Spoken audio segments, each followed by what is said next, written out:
Hello, hello, hello, everybody, and welcome out to Roundtable Live for July 7th, 2017. I was trying to give you guys a slow build-up that time, because I know... It was scary, though. I know, That right? was Yeah, very frightening. Normally, I give them a little bit of a forewarning. I didn't have the right stuff set up today, so I had to give them that slow, soft hello. And I think it worked. I think we're all kind of... We're not too scared to go on, right? We're okay? I need a minute. Okay, we'll take a second. We'll take a breather. Welcome, everybody, to Roundtable Live. Thanks for joining us. Appreciate it. We got another wonderful show for you. I'm BaerTaffy, joined by Mathis Games, Rockley Smile, Northern Lion, the crew. We can call ourselves that. That's not patented or anything, right? Just the crew. We're not the crew until we drive across the country together. That's fair. We can be the crew, we just can't be the crew. Yeah, Right. like TM. no capitalization. Just all Right. lowercase. Which is cool. Like, that's the cool thing to do these days. Nobody wants to capitalize anymore. It's all about all lowercase. Jam it together also. No space. No spaces. Or an underscore is also acceptable. Nobody's got time for that shit. The underscore crew underscore last underscore gray underscore. We got a docket today as well. Plenty of fun things to talk about. Starting off with Crash Bandicoot. As this title says, the unlikely hero for games retail. All of a sudden, Crash is at the top of the sales charts, which is a pretty wild story in and of itself. The Halo series will be backwards compatible, or at least back to Halo 3 later on this year. Also, Halo 5 getting that 4K update. Lots of numbers in there that are very confusing. Nintendo says there are no more game overs ever in the upcoming Super Mario Odyssey. We'll talk about what the game over function needs to do. Mathis had a great joke, but I'm going to let him tell it later. I promise. It's hilarious. You're going to love it. Prepping for that joke. Build it up. Be ready. Oh, you just wait. Pokemon Go, a year later. We're going to do a quick little review of how the app has progressed over the last 12 months or so and how big the audience remains. And then we're going to get into a little bit of individual game recap. We're going to talk about some games that each of us have played over the last couple weeks or so, including Party Panic, What Remains of Edith Finch, Wolfenstein, The New Order, and Kerbal Space Program. Those will all be on the docket today, along with our best games of the first half of 2017, because if you can believe it, the first half of 2017 is come and gone. It's wild. I'm not ready. Too fast. Let's go. The holidays are upon us soon. We're going to be seeing Halloween come and go. I don't want to be old man BaerTaffy, because I'm not, but like, man, it goes quick these days. When you're not in school anymore, it's like all of a sudden the progression of time just multiplies by 5. We're now entering the old man death spiral, where time has been dilated and an entire year feels like the space of about 2 months. Yeah. It's really weird. I remember... Time started going really fast when we started getting paid once a month instead of once a week. Oh, yeah. True, true.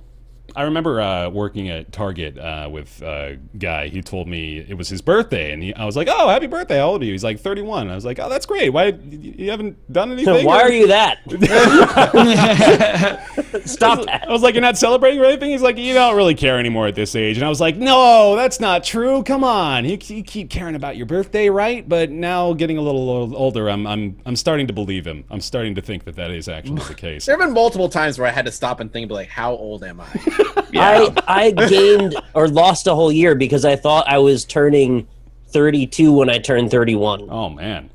And I was like, what is happening? I have no idea what year it is anymore. It's gone. You can't get that year back. You've already determined that you're 32. Well, yeah, but then it was a real relief when I didn't turn 32. I mean, I am now, but at the time, I mean, this is now confusing. I have to endure it. Well, yeah, anyway, we're going to talk about our favorites of the first half of 2017 and kind of mesh that up with our Game of the Month for June conversation as well. But start off with Crash Bandicoot, man. #1 game after 2 days on sale over in the UK. The #1, I don't remember exactly how they phrased this, but it's like the #1 single format release. Yeah, that's what it is. It's Right, yeah, because it's only on PlayStation 4. Exactly, yeah. So there's a little caveat there, but all the same... Crazy numbers from the Insane trilogy. Sorry, insane numbers from the Insane trilogy. My bad. I want to point out, I'm not sure if the UK is like representative, because #2 on the list is Micro Machines. Oh, that hasn't come out here yet. What list are you looking at? I'm looking at this list that says It's going to #2 totally is Tekken take 7. over our charts when it does, though, I guarantee you. I don't know what list you're looking at. Oh, Mine no, says... okay, no, sorry. Yes. That's for single target single platform releases only. Micro Machines is number 2. Okay. So I know I just have a wrong list, actually. I think so. No, this is the list for this week. That's the list for this week.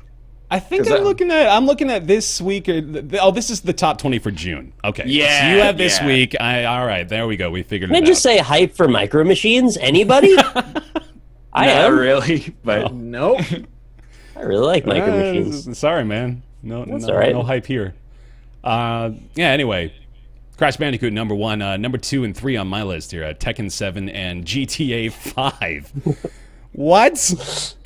How? Old GTA 5. Yeah. It's been on sale for 4 years. It just gets better with age, man. It's like a fine wine. Number 4 is Horizon Zero Dawn. Number 5, Overwatch. Which I'm a little. So I'm not trying to take away. That's really impressive for the Insane trilogy. Yeah. It's a complete remake of some weird 2.5D platformers. They were like kind of 3D, not really, with the way they're presented. At the same time, it had no competition.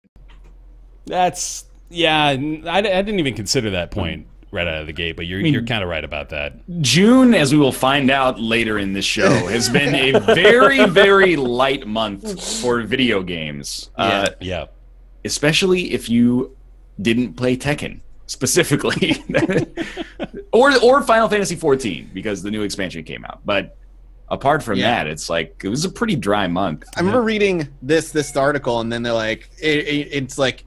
It goes up against Horizon Zero Dawn, which did really well for its first week. But I'm like, yeah, but Horizon Zero Dawn also went up against Zelda. Yeah. And it did incredibly well. In March. So, March, yeah. I'm like, so it's really not fair to compare the two. However, that's still, it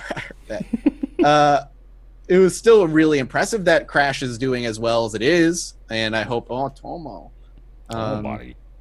No, it's crazy. Like, could anyone have predicted it being number 1 at all in any sort of sales ranking? Like, I thought maybe, the nostalgia factor would contribute to some solid sales, but I definitely didn't foresee a number 1 placement. That's wild. There's like a coin flip in my head. People are very fickle with their nostalgia, and I guess I underestimated just how many people love Crash. By all accounts, like it's actually a pretty good remastering too, which is it okay? Yeah, so I mean, I really liked the first 3 games in that series, so I probably will never get the remaster, but still. I'm harping on that particular fact. I think you and I are maybe in a similar boat here, where I love the original trilogy, and I think I've maybe got my rose-tinted glasses on a little bit for it too, and I want to keep it that way, I think. There's 2 parts of that. One is that I don't want to ruin the memory for myself, and the second part is this game costs $40.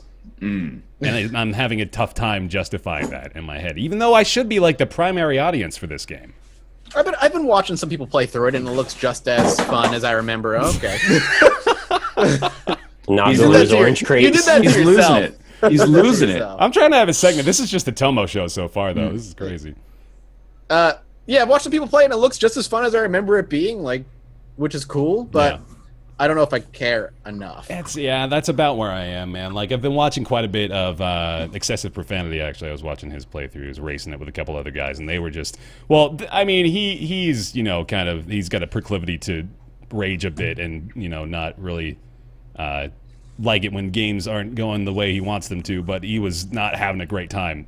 he was getting pretty pissed off and didn't really, seem to be the target audience anymore, and I'm wondering if that's going to be me, when I boot it up, and I'm like, okay, right. I love this little simple platformer when I was a kid, but now in the day and age where I'm playing shit like, I'm playing Rocket League, high class stuff like Rocket League, exactly. Yeah. You know it, man. Those complicated games. I need complexity and nuance to my titles. No, but I don't know. It's definitely not the kind of game that we're seeing a lot of these days, and I suppose most people are looking for this kind of thing, and maybe we're not. And I like the more shows we do, the more I actually begin to think that we don't have any idea what people want, like, at all. We do not have our fingers on the pulse of the British box game buying crowd. It's That's not what just I've them, noticed. though, man. I'm talking about, like, how Wildlands has been at the top of the charts for like the past 5 months now. We were all like, Wildlands, except me. I don't get that.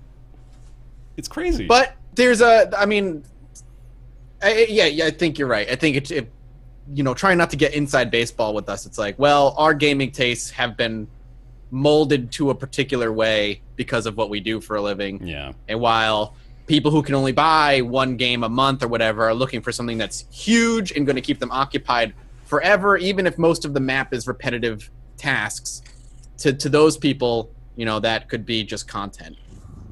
Oh my goodness. I was just off the mark, I think, because I was just slightly older than you guys. So at the time when Crash was taking off, I was like, no, I'm an edgy kid. I'm going to be into Resident Evil and Twisted Metal instead. Hell yeah. So like my PS1 launch games might have been a little bit different than yours. I think so. Not to discount that I know a lot of people love Crash. I'm not saying anything bad about it. I just didn't get into it myself.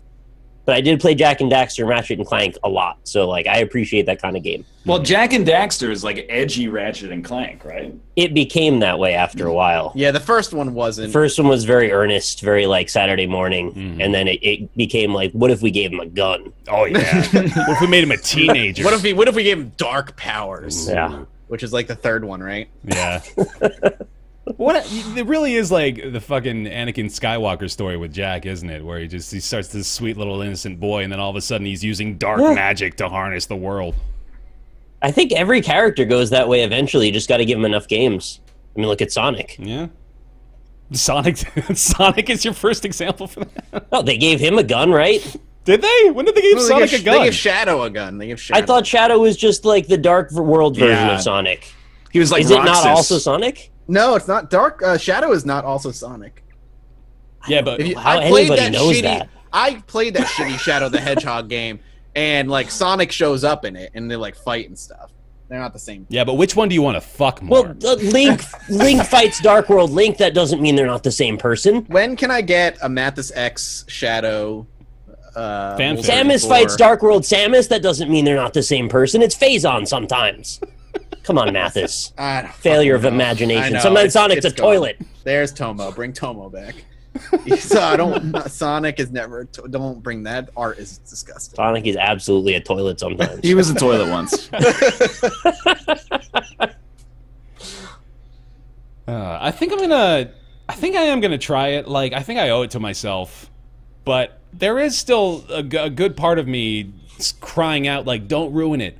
Keep the memory preserved. Just keep it clean. You don't have to do this, because there's two possibilities. There's, like the pleasant surprise of realizing that I still enjoy the game and the remaster is great, or it's super frustrating and I ask myself, why did I even like this in the first place? And then I experience crushing self-doubt, which I can avoid by not doing it. It's a tough call. Crushing self-doubt, because I don't believe in my own opinions anymore, Like the foundation of my gamer core is liking Crash Bandicoot, and if I don't anymore, what even am I? Not a core gamer. That's right. I'm a soft core gamer at that point. I don't know what the difference is. What is the difference between hardcore and buy it, softcore I guess. gamer? I guess so. Yeah, that'll save me the trouble.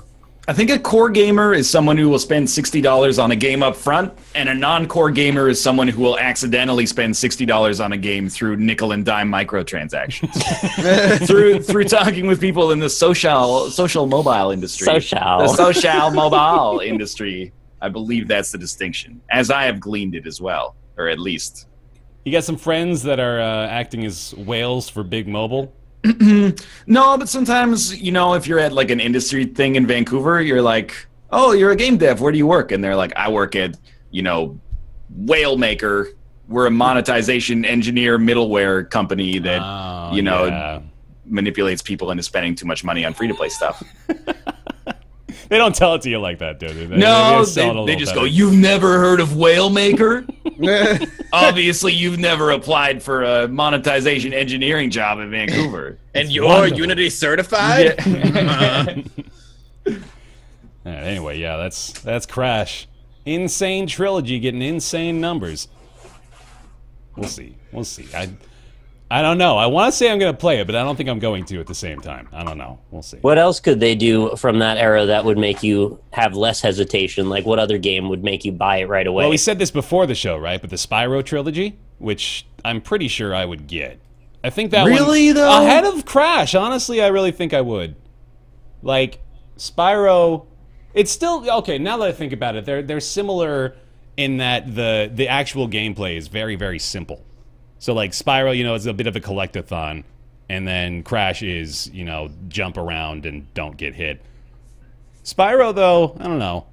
I think it's got a little bit more a charm to it, I suppose. Here's what I worry about, though, or at least I instead of worry about, I'll say here's what I would be doing if I bought one of those remasters. It would be like 90% motivated by nostalgia. I'd play like the first hour of each of the 3 games, and I'd be like, well, this was like a blast from the past, and then I would never touch them again. The odds of me ever finishing all 3 original Crash Bandicoots in the remaster is basically 0. Yeah. They're not even that long, though. Oh, yeah, I'm aware. Yeah, I watched SGDQ. I think it's only about an hour long. Yeah. Unbelievable. I don't believe they could get away with selling games for full price at that. I watched them beat this Game Boy game in 8 minutes, man. It was fucking bullshit. What a ripoff. Yeah. Yeah, no, I don't disagree with you. I think I'd have a similar experience with the Spyro Trilogy remake. I'd probably, you know, get the nostalgia factor going and then have had my fill with it, which I don't know, maybe that's all people want, really, you know, is just get that little nostalgia bomb, which is fine. Anyway. I think, like, if they remade Twisted Metal 2, it would just be awful. Yeah. I don't even think there's any chance it could be fun at this point. But you can blow the top off of the Eiffel Tower and turn it into a ramp that you can then drive down. Yeah. Yeah, you're right. It would be awful. That's a good point. Who was your go-to? I love that game. Who was your go-to in Twisted Metal? That was always Axel. I was also always Axel. I played a lot of Axel. Are you sure you guys played as Axel, or do you just remember that guy because it was a dude strapped to tires? How do you not pick the guy whose arms are tires? I also liked Mr. Grimm, whose special ability was shooting a big skull out of his motorcycle. That's because he was a skeleton. He was Ghost Rider. He was Ghost Rider. How do you not remember there was also a ghost spy? Spectre. Spectre has That's so cool. He becomes a ghost? I can't remember. He shot invisible homing missiles, I thought, or they went through walls or something like that. They were like rainbow colored. Didn't Mr. Grimm change over, like, at one game he's riding a motorcycle and another one he's in a car? All right, I only played Twisted Metal 2, actually. They may have put him in a hearse or some stupid theme shit. Dumb. I don't remember. Then there was Calypso. You could unlock him, right? Of course. Calypso was good. The ice cream truck. That's Sweet Tooth. Calypso was the final. He's the guy that grants the wishes. Yeah. And he always had a different weird tank version of himself at the end. And he's that guy you make a wish and then he's like, you know, takes it too literally and fucks you over anyway. Yeah. There was Warthog. He's like a Humvee? Yeah, he's basically the inspiration for the Warthog vehicle in Halo, I'm pretty sure. Okay. Outlaw is a police jeep. I actually don't remember anymore. I'm stealing these from Google. There was one that was like an excavator. I think that was in 3. Who was the like little disco buggy with the smiley face in the back? Do you remember who I'm talking about? That's from Vigilante 8. No, that was no, that's Twisted Metal. Grasshopper. There's Twister. I believe Twister was a Formula 1 driver. Club Kid. That's what chat's saying. Club Kid. That must have been a Twisted Metal 3 jam. Maybe it was Twisted Metal 3. I might be meshing the two. Thumper. Oh, it was Thumper. Thumper was the lowrider that shot a flamethrower, right? Believe that's correct. I think I played as Thumper a lot. There is Grasshopper as well. There was some guy in a front end loader. Oh yeah, the Trash Man. I can't remember what he picked you up and he just smashed your car up and down a bunch and. Oh no, yeah, I remember that guy too. This is like way more fun talking about the characters than actually playing the game. There was a monster truck guy. Oh, here's on the back Hammerhead. of the box. You are correct. On the back of the box has got everything. Mr. Slim. Mr. Shadow. Slim. Which one was Mr. Slim? Mr. Slim is the one in the front end like caterpillar thing. And then Shadow drives a hearse. Oh, that was cool as hell. Oh yeah, Mr. Slim's in the excavator. Wait, was Shadow the guy that was the ghost, and then Spectre was not actually a ghost, but he was just a secret agent? Maybe. I remember Shadow shot, it was like a phantom that creeped along the ground, and then it was like a remote detonation phantom. That sounds right. Dude, this game looks like garbage. It does look like shit. I played probably like 200 hours of this. Yeah, me Look at too. that. Look at the UI. I'm going back. I'm gonna look up some videos real quick. Where it says like special, that's the worst icon I've real ever bad. seen in my life. Oh my Also, god, yeah, it this looks- UI is huge. It looks crispier than I remember, though. I remember the polygons were all like really blurry and like shooting all over the place. Oh, this game, Also, yeah, this game is is ugly that- as hell. I think that's Russian on that poster there. Yeah.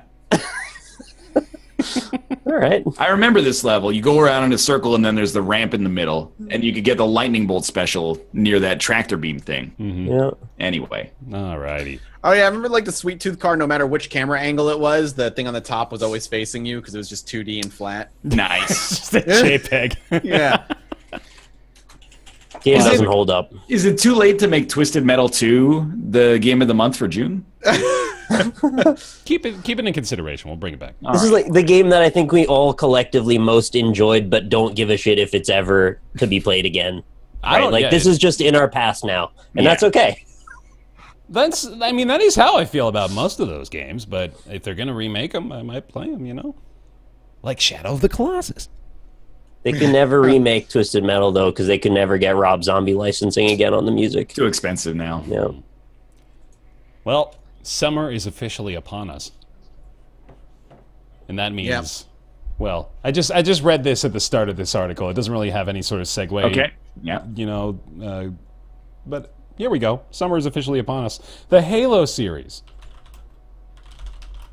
I'm trying to figure out how to. There we go. Fit it in the topic box. The Halo series is getting the backwards compatibility treatment, and as I told you guys before the show, this is my goodbye, as this signals my exit from the entertainment world and re-entrance into the pursuit of a professional Halo playing career.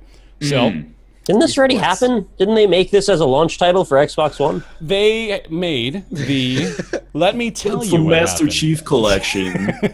It's totally different. They attempted to put together the Master Chief Collection as a. I don't think it was a launch title. It was like, when was that? Oh, sorry, it was like 6 months after. It I was don't like know why I said that. 2015 or something like that that they came out with that. And that was bad. Very bad. So bad. It was awful. It was broken. And this is way better because this is just the games made backwards compatible for the Xbox One. And as I mentioned, this will, you know, signify the relaunching of the MLG Pro circuit. All of my dreams as a 16-year-old boy are going to come true, and this is the start of it. I'm really excited about it. Yeah, that's what's going to happen. You guys ready for me to be a Halo 3 pro? Because that's the future of the BaerTaffy channel. So they're going to take their Xbox original disc and put it in their Xbox One and then play original Halo? Xbox 360 disc, mind you. Oh, I thought we were talking about Xbox, old No, Xbox games We're like talking- Halo 2. We're talking 360 style. No Halo 2 in the list. They do have Halo Anniversary that they've listed is going to be in the backwards compatibility lineup, and then Halo 3, ODST, and then Halo 4. So it'll play a remaster of an original game made backward compatible on a new system. Yep. But not the good version isn't the one that's designed specifically for that system. Well, hold on. You're confusing me. You've got... So they made the Master Chief Collection, and that's not the good one. No. You got to get the one on... Yeah, you're I right. confused myself now. No, I think you're on the right track. You don't want to get the Master Chief Collection. You want to just have the original games. That's seriously what we're talking about here. Is like, Okay. You've got the Halo Anniversary, which is the remade version of Halo 1. But, this is standard fare these days. It's like you were saying with the friggin' Nintendo DS classifications. Like, we have to go through 5 clarifying points before we get to what we're actually talking about. My list of things that a DS can be. 3DS, standard base model, has 3D, plays 3DS and DS games. It can be new, has second analog stick, better CPU, plays exclusive games. It can be XL, is very large. It can be 2D, does not have 3D and is a wedge shape. Or it can be new 2DS, which is new and XL with 3DS clamshell shape. And of course, I am referring specifically to the original Halo series, not the remastered Halo series, nor the Halo Anniversary version coming for the Xbox One or the Xbox One S or the upcoming Xbox One X. I think in like the power rankings of Roundtable topics of conversation, it goes games that are out and then games that are not out, and then way down at the bottom, it's games that have been out that are now coming out in a different form. that is where I fall in this conversation. This is like June was a slow month. I actually don't need anyone else's input for this particular story, though. This is actually just an announcement letting you guys know not to expect me to be around anymore. That's the truth. So you're just going to play like a bunch of Halo 3? I'm just going to play a shitload of Halo 3, man. I'm gonna play so what if all the much people Halo 3. play Halo 4 and then there's no one to play against? Well, I hope they play Halo 3, because Halo 3 is more fun. Okay. Yeah, that solves that. Anyway, Halo 5 is also getting the 4K treatment on the Xbox One X, if you care about that. But that's basically the whole story. I'm just being stupid. That's the whole show, is Bear just being stupid. No, don't get down on yourself. Especially when it's true. Yeah. Oh. Let's talk about Super Mario Odyssey. Let's talk about this big new change in the Mario Foundation, because it is a pretty big deal. As much as we could dismiss it as being just a not big news piece, this makes a big difference in the Mario world, doesn't it? No more game overs. No, not really. No more game overs. It's just really a technicality. Yeah. It's time for the game over mechanic to get a game over. There it is. Oh man, I'm glad I set up that joke. Yeah. How many ice cubes do I have? I can't tell. I'm holding the Switch. Things. Yeah. Oh, no kidding. So yeah, the story being that Super Mario Odyssey will not have a game over function is not a big story in and of itself. I can recognize that. However, June was a slow month. You know that much. But there's a bit of a conversation to be had here with the Nintendo Switch that Nick has just raised up in front of the screen. I clicked the things in and it went... It went Switch. That's what happens. So this is like the conversation piece here is game overs. Do they need to exist anymore? No. Not really. Probably not. It depends on the game and depends on what you mean by game over. So talk about like, how about this? Say like Persona 5, a game that I've just been playing. Yeah. I die in a boss fight. I get a game over. I either have to restart the boss fight, or I have to go back to the previous save room, or just reload my previous save. It depends on the game in that there's a sort of a qualifying event in that some games are holdovers from arcade cabinets. Right. And Mario has taken that sort of an attitude where when you run out of lives, they give you this inane sort of punishment, which is to go back to another screen to then come back to the game. Mm-hmm. And games like Persona, they just skip that and go right back to the game. So this is sort of just doing that. I can't even remember specifically, but I seem to recall that in like New Super Mario Brothers U, when you got a game over, you just stayed on exactly the same level and came back with 10 lives or something like that. Mm-hmm. I can't even remember if there was literally any punishment except like, you got to 0, now we're going to set you to 10 and like try not to get to 0. Don't you do that again. Yeah. It is very well highlighted by Mario Maker, which gives you the ability to put 1-ups in your level. However, there is no reason to ever use a 1-up because there's only one level that you can create. Mm-hmm. And when you lose it, you lose it. It's not like you can hold those 1-ups for the next level and have an advantage. Mm. So it's a completely arbitrary construct that's just sort of meant as a generic reward. Yeah. I think it works, though, in... Well, like some games, like Nick was saying, arcade games have to have a game over in most concepts because they're not like progression driven; they're high score driven. Mm-hmm. So, like Geometry Wars has to have a game over. When you lose all your lives, you start from 0 again, and you have to build your score up. Like Pinball has to have a game over. But does it make sense for Mario to have a game over, or like Assassin's Creed to have a game over? I suppose not. Yeah, and like just respawn wherever your last save point was. And to take it even further, I mean, like, think about a game like Spelunky, where without, an effective game over mechanic, there's not really an end to your experience. I think all roguelikes and roguelites probably, they need a game over mechanic of some kind because there has to be an end condition. But with, like the RPGs like Persona 5, what I'm talking about, or like even Nier Automata or something like that, I think... you do still need a game over feature that, you know, kind of adds that it's got to be comparable to the inevitability of death as a human being, right? You got to have something that's, you know, like, well, I don't want everything to end completely forever, so let's do as much as I can between then and now. That's the RPG game over.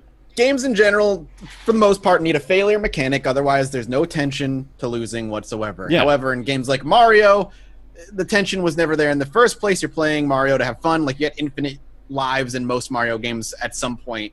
Like, in the Mario 3D World, and like towards the end of that game, I had like 80-something lives. Like, it didn't fucking matter whether I died or not. But in other games like Dark Souls or roguelikes, there needs to be a failure mechanic because that's what makes the game interesting and fun. Isaac is fun because you die and that's your run. Your run is over. Everything you had because of decisions you made is done. Yeah. There's two ends of a spectrum. On one hand, you've got permadeath games like Isaac, which absolutely incentivize the need for a permadeath option, whereas you've got the other option, the other side of the spectrum that's come up recently, which are narrative-driven types of games like Edith Finch, where there is not even a way to die in that game because it's not necessary. Mm-hmm. It doesn't provide any actual benefit. It would only be annoying to the player. It doesn't advance the story. It's just there to trip you up. So everything else kind of exists in the middle unless it has another specific purpose. Yeah, that makes sense.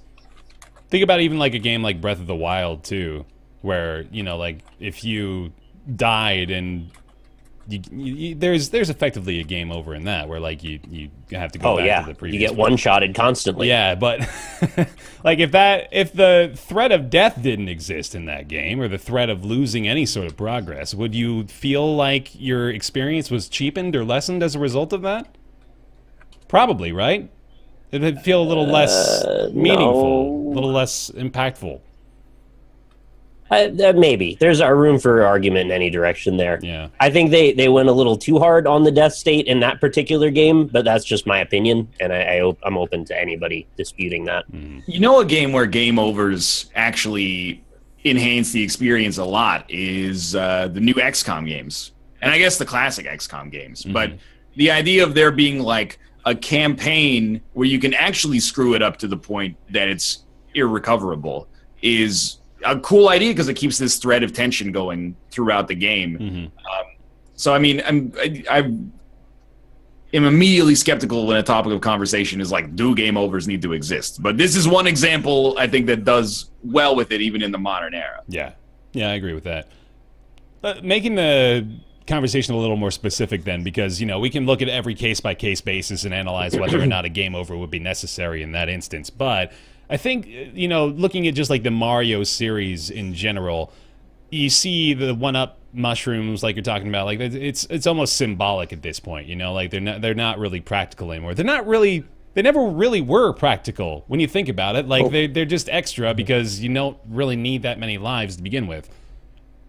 Maybe it's just didn't even really need to be there in the first place, but now definitely so. Wait, why would they not need to be there? Because like you can't probably beat Mario on 3 lives. Oh yeah, I guess that's true. That might not be as valid. I mean, you get them in multiple ways. Not only are there one-up mushrooms, but you can also get them through points as well and coins. So, also, so I don't get crucified so badly in the comments, I am aware there's the 100 Mario Challenge in Mario Maker. I wasn't thinking of that when I said it. I specifically was referring to when I make my own levels. Without the context of the other levels, the one-up doesn't mean anything. That's what I was trying to say. Yeah, anyway. There it is. No more game overs. Yeah, it seems like a natural extension for that series to go away with them. Mm-hmm. Really doesn't matter. What does? Let's see. Going to Pokemon Go. 1 year later, Pokemon Go. Man, that is another weird thing to say, but sure enough is the truth. The 1 year anniversary of the world's most popular mobile app. What? Go ahead. You go ahead. I heard that tongue click. Well, I was just gonna yell at you. Make a snide comment about how you can't believe it's been a year since Pokemon Go came out. It's been 12 months. Yeah. We've had them all. We've had August, September, October. How do they go? All the embers. All the embers have been gone, up to and including December. Yeah. And then we had the 2017 months leading up till now. the very June we just recently passed. Last summer, streets and parks around the world suddenly became crowded as squirtles, caterpies, and sandslashes joined smartphone-carrying business people. The phenomenon, of course, has died down a little bit, and I will admit I'm eating crow a little bit, having made the prediction last summer that Pokemon Go would continue to blow up nation and international wide. But they're not failing, that's for damn sure. They've still got a pretty sizable player base even now. It's the third highest grossing app right now. Right now, that's on the iOS store. That's pretty crazy. Yeah, so that speaks volumes. In the United States. It's been downloaded over 750 million times worldwide. But at the moment, they've got about 60 million active users, which is, again, it's still a pretty big deal. Like, comparing it to the numbers that they had last year is not as impressive, but right now to have a player base like that, it's still pretty fantastic. Looking at the changes they made over the course of the past year as well, it looks like folks are still... they've left a little bit on the table as far as things that they were hoping would be done or improved or even added by now. But they have done quite a bit. They changed up the gyms considerably. They've got, I guess, this new motivation system in place there. They've added tons of new items over the course of the last months or so, and new raid battles, which are an interesting new feature as well. Have you guys heard about those? Apparently, the raid battle system is in place now, where like it'll be like an event that'll happen somewhere near you, and you'll be, I guess, like summoned to come and fight with a bunch of other trainers against a big raid boss, which is a cool, idea. I don't know exactly how effective it is in practice. I've heard a couple of horror stories of folks, oh, big raid, I'm the only one here, ha ha ha, but that's to be expected too, I guess. Can I jump in here real quick? I just want to say, yeah. As much as you say you got to eat crow on it, I have to apologize because I didn't honestly think that this game could really bring as much to the world as it did. And only recently I came to find out about Garfield Go, which honestly was paved... The way it was completely paved by Pokemon. There would be no way to go find Garfield in a parking lot, throw lasagna into his bowl, and collect coins, which can be redeemed for such things as Starbucks gift cards. So, like, yeah, thank you, Pokemon Go, for bringing that to the world. Oh, God. I'm proud that this is this. There's a little bit of sincerity in what you're saying, isn't there? There's some. No? None at all? None at all. I'm just minding it for humor, actually. Yeah, okay. I made it sound like I'm sponsored by them, too, which I'm not. I wish I were, though, because that would have been a great ad if I were. Yeah. Did you guys know that coming to Fox or NBC this summer is a game show based on Candy Crush? It's it's Candy Crush Saga. What? Is that coming on after the Emoji They're Movie? marketing the fuck out of someone who watches one show a couple times a week on TV, Big Brother. That show gets pushed all the time. Mario Lopez to host CBS Candy Crush. What? The way it works is a big fucking screen. One person is hoisting the other person, while the person dangling has to match three. They get combos, they get extra time onto their clock. What the fuck? Series premiere, Sunday, July 9th. So It's in 2 days! Yeah. We have to watch it. Oh my god. This is the most brilliant thing I've ever seen. How do they think of this stuff? This is what happens when Activision buys your company for $1 billion. Or $10 billion. They need to make their money back. How much was it? It was like $2 billion, wasn't it? The Activision I don't King like- purchase? I feel like- $5.9 billion. Oh my god. And I feel like they bought Candy Crush like late into its life, where the majority of the money was already made. Or late in phase 1 of the Candy Crush cinematic universe. Phase 2, the release of the Mario Lopez television program. I love that little the Mario Candy Crush Adventure. Lopez. What is? You remember those old bit strips? I think is what they were called. He totally looks like a little bit strips. By the Mario way, Lopez. BitStrip's #1 free app on the App Store right now. Oh my god. What is a bit strip? What is that? Elise was obsessed with them for a little bit. They're like, you can make your own little comic strips with your own characters and stuff like that. I'm not gonna hate on it, but Oh, I thought it was something Twitch was going to do. Do they use those Bitmoji things? The I thing think that Scott they're kind of thinks in the same is ballpark, like aren't they? the thing that Scott thinks is Bitstrips like makes the most Bitmoji. hilarious thing. That makes sense. Yeah, okay, that makes sense. I love It's that Scott perfect loved for- it. Well, because he's like the internet is a foreign, scary place to him, so Bitmojis are hilarious to him. Mario Lopez, Candy Crush, Minions, blow us up. It's over. I'm done. No, this Culture is dead. This Candy Crush game show is like the pinnacle of human culture. Are you kidding me? This is That what shit- we've aspired to. That shit screams canceled after 3 episodes. Yes. Like I more was than thinking anything. the same thing. You ever can't seen. cancel anything Bazinga. with Mario Lopez on it until at least the second season. He's too magical. Oh God. Oh God, indeed. Oh God. Oh God. But yeah, like Pokemon Go. Yeah, it- Pokemon Go though. Hey, It's still going strong. Like Kate still plays it on a daily basis. It's got the Blizzard thing, which I mean, a lot of mobile games have, where you're incentivized to log in every day, and if you don't, it's like you've really set your in-game economy back. yeah. If you got like a 30-day streak of logging in and you miss one day, like it irrevocably is going to ruin your candy gain or whatever. I can't remember the berry gain. Gotta get them candy gains, baby. But yeah, like I mean, has anybody else played it in like the past? My father still plays near Really? daily. Yeah, if you can believe it. He's still super into it. He's the one that actually turned me on to this NPR story about it. Just the fact that it's, still got that massive player base. There's still a bunch of kids still playing it too, according to him. So it's still got folks hook, line, and sinker, man. Yeah, I've and been playing they the have other Pokemon game right now, so Magikarp Jump. Oh yeah, Oh, wait, what's this? Is that like Mario Jump or whatever No, he so does? Magikarp Mario Jump. Run. Magikarp Sorry. Jump is like a super light management game / park clicker, where you're just training your Magikarp to jump, and you go to a gym and you jump against other Magikarps, and it's very simple. It's and adorable. It's enjoyable, and it looked like the art is nice, and Yeah. it's bright and colorful, and That's just happy. This is an official Pokemon game, isn't it? Yes. Yeah, Yes. look at that. Is it free? oh yeah, like more free than Pokemon Go was.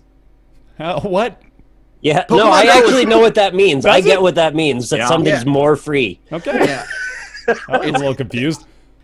No, Like- Pokemon Go it does incentivize microtransactions. But it's still Magikarp free. Jump does not. You don't need to Yeah, do okay. anything in that game. Can it ever evolve, or is it always a Magikarp? It's always a Magikarp, but there are events that the game can be kind of brutal. Like, will kill your outright kill you. Oh. Like in other Pokemon games, it's like, oh no, your Magikarp or your Pokemon, bring it to the Pokemon Center. And this one, between like training sessions, it could be random events. It's like, oh, you found a Pokeball. Do you want to open it? And you're like, yes. It's like, I don't know. Does it seems like a trap? Are you sure? And you're like, hey, yes. And then it's a Voltorb, and it blows up. And then your guy walks home in the sunset without his Magikarp by his side with his head down, and your Wow. Magikarp's dead. Like, it killed your Magikarp. That's horrible. Yeah, it's good stuff. It can evolve into a Gyarados if you accidentally tap on him too much. Classic. Wait, accidentally? Yeah, like he'll like he basically all the Magikarps you have like an Everstone that keeps him as a Magikarp forever. But if you tap on him too much, he'll like Drop it. cough it up, I guess, or whatever, and then he turns into a Gyarados. That was the secret actually on the Game Boy Color. A lot of people didn't know if you tapped on the screen of your Game Boy Color and the Magikarp icon, he'd turn into a Gyarados. Oh my goodness. Pokemon's Yeah. changed. It's a wild world out there. Okay, let's get into the individual conversations for a bit. I want to talk about Party Panic. This is a unique experience I had over the week here. Can I give you my experience in Party Panic Please first? give me your experience in Party Panic. Yeah, I want to hear how you handled this one. Me, Kate, Mouth, and Krendor bought Party Panic because we were going to play it on Kate's stream, and we spent 45 minutes trying to connect into a lobby with one another, and it doesn't work because it's an early access online multiplayer game. Boop. The end. So, There we go. I like that song. I believe one of my rare Steam refunds was for Party Panic. Wow. Oh no, I still have it and installed, but I have 20 minutes played, and literally all of it is like, okay, I'll make the lobby, and then you try to join on me. Are we all in? No. Oh, the server crashed, and then like, okay, you make a lobby this time, and So, I'm not trying to undermine what you might be about to say, but that's my experience right now in Party Panic. This is actually excellent information because I was going to come to you like, hey, had you heard about this game Party Panic? It's in early access. It might be a fun NLSS game, but no. All right, never mind. It works. I'm all ears, basically. Mm-hmm. I really actually hope that the online was functional. It's too bad to hear it's not, but I'm not surprised by it either because it is a solo dev on early access. So what's the story there? Even solo dev, massive corporation, doesn't really matter, right? No one can do it. Listen, if you're gonna put your multiplayer game up, even on early access, you better make sure the multiplayer works before asking for money. Yeah. It's still, I'm not giving them credit for this necessarily, but Kate and I are an edge case in that we have like the same IP address, so I wonder sometimes whenever we have stuff that doesn't work online for us if that's the case, but okay, maybe. It also might just not be. I don't know. The reviews are mostly positive. Yeah. But. Anyway, Party Panic is a Mario Party-like. It doesn't really have the over game aspect to it, like the board game, moving around, that kind of stuff. It's more just a collection of mini games to have fun with. There's like a drinking game built in as well, and there's this thing called the Gauntlet, which is just a series of obstacles. It's an obstacle course that you can punch and kick your friends through, and it's pretty fun too. We played it local multiplayer with 4 people, which I think is pretty ideal for this game, and it's fun enough. It's got that caveat where like if Mario Party was available in any sort of legal form on Steam or a PC and we could play it, like we would do that instead. But this is like it's a suitable alternative that is, it's fun enough. It's got a decent collection of games, but none of them are really all that unique or interesting. There's like there's that game that we play in Move or Die where you have to cover as much of the board as possible with your character. You got your traditional avoid shit falling at you from the top of the screen. You got your knock people out of the arena sort of stuff. It's got all the the standard staples of the party game. But it's a little wonky at times, too. The controls are like, it's got that weird thing. Somebody actually made a post on this on some subreddit that I read, discussing how, I guess in an engine, I think it might even be Unity, Ryan, apparently the character assets are by default like a cylinder? Or something like that? Yeah, you have primitives that you can make, which are just 3D shapes, and a capsule is commonly used for modeling people. Okay, so that for modeling things. I'm wondering if that's the case here, because that's kind of what it feels like, where like you'll be jumping and be on an edge, and then your character will just kind of slide off, or like you're saying the collisions map to the actual shape, not a box around it. Exactly. I think it's mapped to like sort of have a slant on the character for some reason, even though it makes no sense at all. So like I had several instances where I would just be standing and I'd just slip off of an edge, or I would jump onto an edge and then slide off afterwards. So it's got tiny little control issues too that are definitely noticeable. That makes sense. Yeah. But otherwise, we had a good time with it. Like I will, I'll take off a few points for the dysfunctional online multiplayer, or at least what I've heard of it just now. And then I also am not in love with the controls, and it's not like, well, it's still in early access, so this maybe isn't fair to say, but it's very clearly just like not done yet. Like they just got a few little quality of life things they got to fix up between now and release. But other than that, not a bad time. Probably wouldn't recommend it over, again, Mario Party or even like Move or Die, honestly. I think might even take a... What about 100% orange juice? I haven't played that, actually.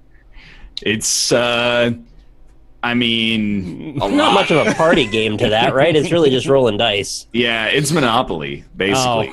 Oh. It's Monopoly, and then sometimes you roll dice against other people. Mm-hmm. I will say to this game's credit that it's like very self-aware in how inane and silly and ridiculous it is. So it's not going to take itself very seriously. It's all just a good time. So there's that. Party Panic, though, it's currently $17 in early access. Oh, pretty pricey if it doesn't work. Yeah. That's the caveat. It's not Factorio style early access where it's like, oh, this is done. Mm-hmm. Mm-hmm. So there we go. That's me for Party Panic. Hey, Nick, let me hear about Edith Finch. I'm very interested in this now, especially after... Edith Finch was fantastic. I played it through in one sitting. I have to be very careful about how I describe so I don't accidentally spoil anything. Sure. Because it's one of those games that's all about the way it's presented and perspective manipulation kind of stuff. So actually, I'm just going to read the Steam description here because that's a good jumping off point. There you go. So as Edith, you'll explore a colossal Finch house, or the colossal Finch house, searching for stories as she explores her family history and tries to figure out why she's the last one in her family left alive. Each story lets you experience the life of a new family member on the day of their death, with stories ranging from the distant past to the present day. So it sounds very macabre, and honestly is, but it's also a bit whimsical. It's got sort of a, I want to say like a Juno-style meets Tim Burton style of irreverence to it, that then eventually pivots a little bit to being actually really real. So it's got a sense of humor, but it's also got some emotional range, I guess is what I'm trying to say. Yeah. Absolutely beautiful game, really, really polished. Great soundtrack, great visuals, very linear. Obviously, it's one of those games where it's essentially you kind of just do the walking simulator thing, a bit like Gone Home, actually. And essentially, you just go from one story to the next. You've got your journal in your hand, and you're looking down at it. And as you find each room, and you've got to figure out how to get into each room because they're all sealed up. Because the mother, when they left, she basically like plumber caulked them all shut. Because she wanted there to be no more memories that anyone could find. So you got to get your way into each room, and then you discover the story of each one of the people from the family. And essentially the character's trying to figure out if her family really is cursed or not. Like, to get to the bottom of it, because her mother never told her why everyone died, and she's got to learn that herself as you go through the stories. The presentation, though, just fantastic. I really, really recommend this game. I had no idea it was as good as it was. Came in with middling expectations, came away with like this could be game of the year material, actually. Man, yeah. Had me very choked up by the end. So you I don't know if you want to even say this, but the length was it was like 2 hours. Not very long particularly, but it's a high quality, like good substance for the 2 hours. Right. There's no filler. It's all one thing to the next. Yeah, this is absolutely on my radar now. I don't know really how I missed this. I talked to you about this too. Unfinished Swan, I think is just what it's called, right? That was another The one. Unfinished Swan, yeah. The Unfinished One, yeah. That was on my radar a little while back too. Did Ryan or Matthews, did either of you play that? No? I did not. Okay. No. That was PS4 exclusive. I think at least so, for a Yes, while, yeah, wasn't it was. Yeah. That was the other game by this developer, the Giant Sparrow, and I'm told that there's actually a tie-in between the two games, and after finishing this one, I'm almost glad I did it in this order and not the other order, because I want to now know more about the thing that's a tie-in without spoiling anything. Yeah. So now I really want to play the other game. I actually read about that, but it's if you finish the Unfinished Swan and you get the Platinum Trophy, then you get a hat you can wear in What Remains of Edith Finch. And it's a little paper swan that goes on your head. Okay. That's cute. I thought it was a bit more substantive. No, it is a bit more substantive than that. It's actually information about a character that's like a major plot hole in the game, I guess intentionally. Yeah, it's a lot of, there's a lot of bird symbolism I've noticed. Set in Washington State, man. My home turf that I've now decided is my home turf. The closest American state to me. Woo! Oh, savings alert, too. You can say 4% on the soundtrack edition. Woo! There you go. Good Not sure how else to phrase that. I think you should play this game other than you should just try it and don't spoil it for yourself if you can. Like I said, it's not particularly long, so most things you'll see about it are going to be relatively spoilery. Also, be prepared that it can take on some rather heavy source material that you wouldn't expect. Most video games don't delve into topics exactly the way this one did, and there's a moment in it that's like, oh, that's brave that they chose to say that in this game. I was a bit awkward by it, to be honest. All right. Yeah. Before we move on to more games that are 3 years old that we all haven't played until now. Hey, June. This just came out. Well, for you This was relatively. Did you see the news that PlayerUnknown's Battlegrounds got delayed? The full release got delayed. I thought you guys all play it all the time. Delayed is a weighted term, I would say, or loaded term. We were praising it like 2 weeks ago, being like 6 months and out. That's awesome. Early access games never do that. That's great. Yeah. And now they're like, maybe now at the they end say of the 9 year. months. Yeah, they're like. But I mean, Hey, just saying, there's some news we could talk about if you want to pad the show. sure. I mean, we could talk about it. The thing is, I will not be disparaged about any kind of delay with Battlegrounds, except if like updates come out that are horrible. And the most recent update is the best update they've ever done. Like the game actually looks good now. There's fighting. Stegosaurus actually makes it's funny because there was, out of this news, there was like this hilarious thing that came out. Is like, well, why is the force field a circle? And the player unknown was like, because I don't know how to program squares. Like he just doesn't know how to do that. And I just thought that was hilarious. That is pretty funny. He just doesn't know how to make squares. I think this is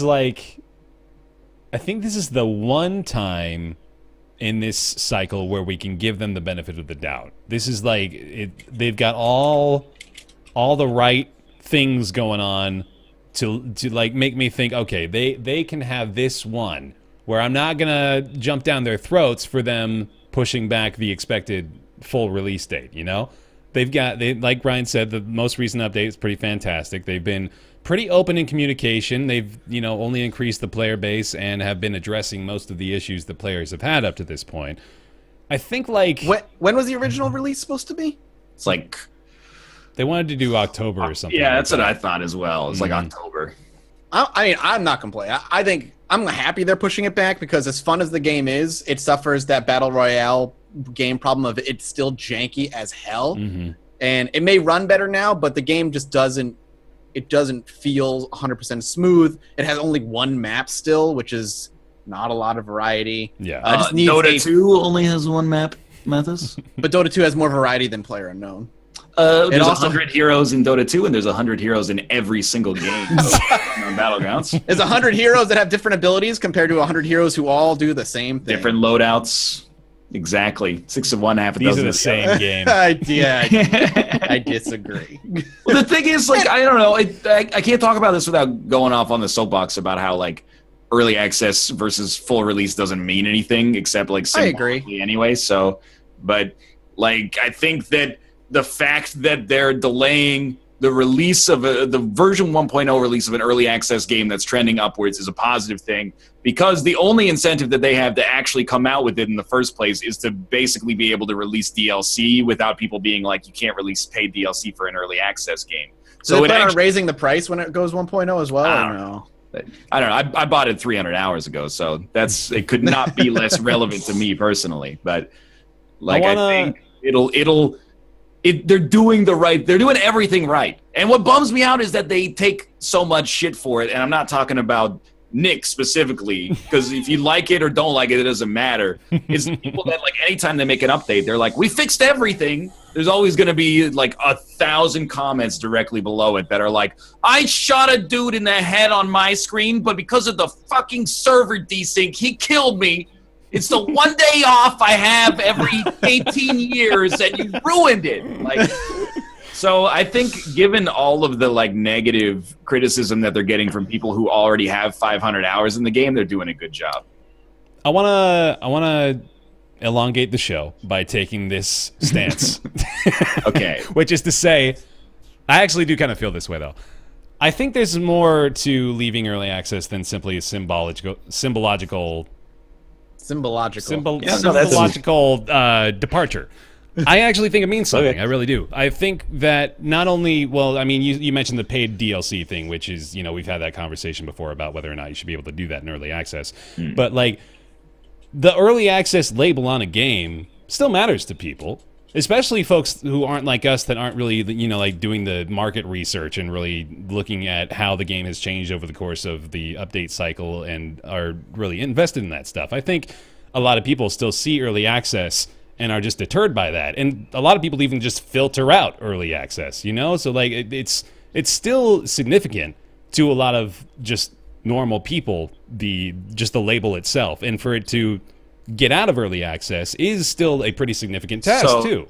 Like, from my perspective, as an allegory, Kate and I shop at this Korean grocery store sometimes, and we oftentimes buy like bags of rice, like 10-kilogram bags of rice, right? Yeah. Every time they have a sticker on the bag of rice that says like new crop. This is like new crop, fancy crop, best crop. It doesn't matter. It's always exactly the same stuff, right?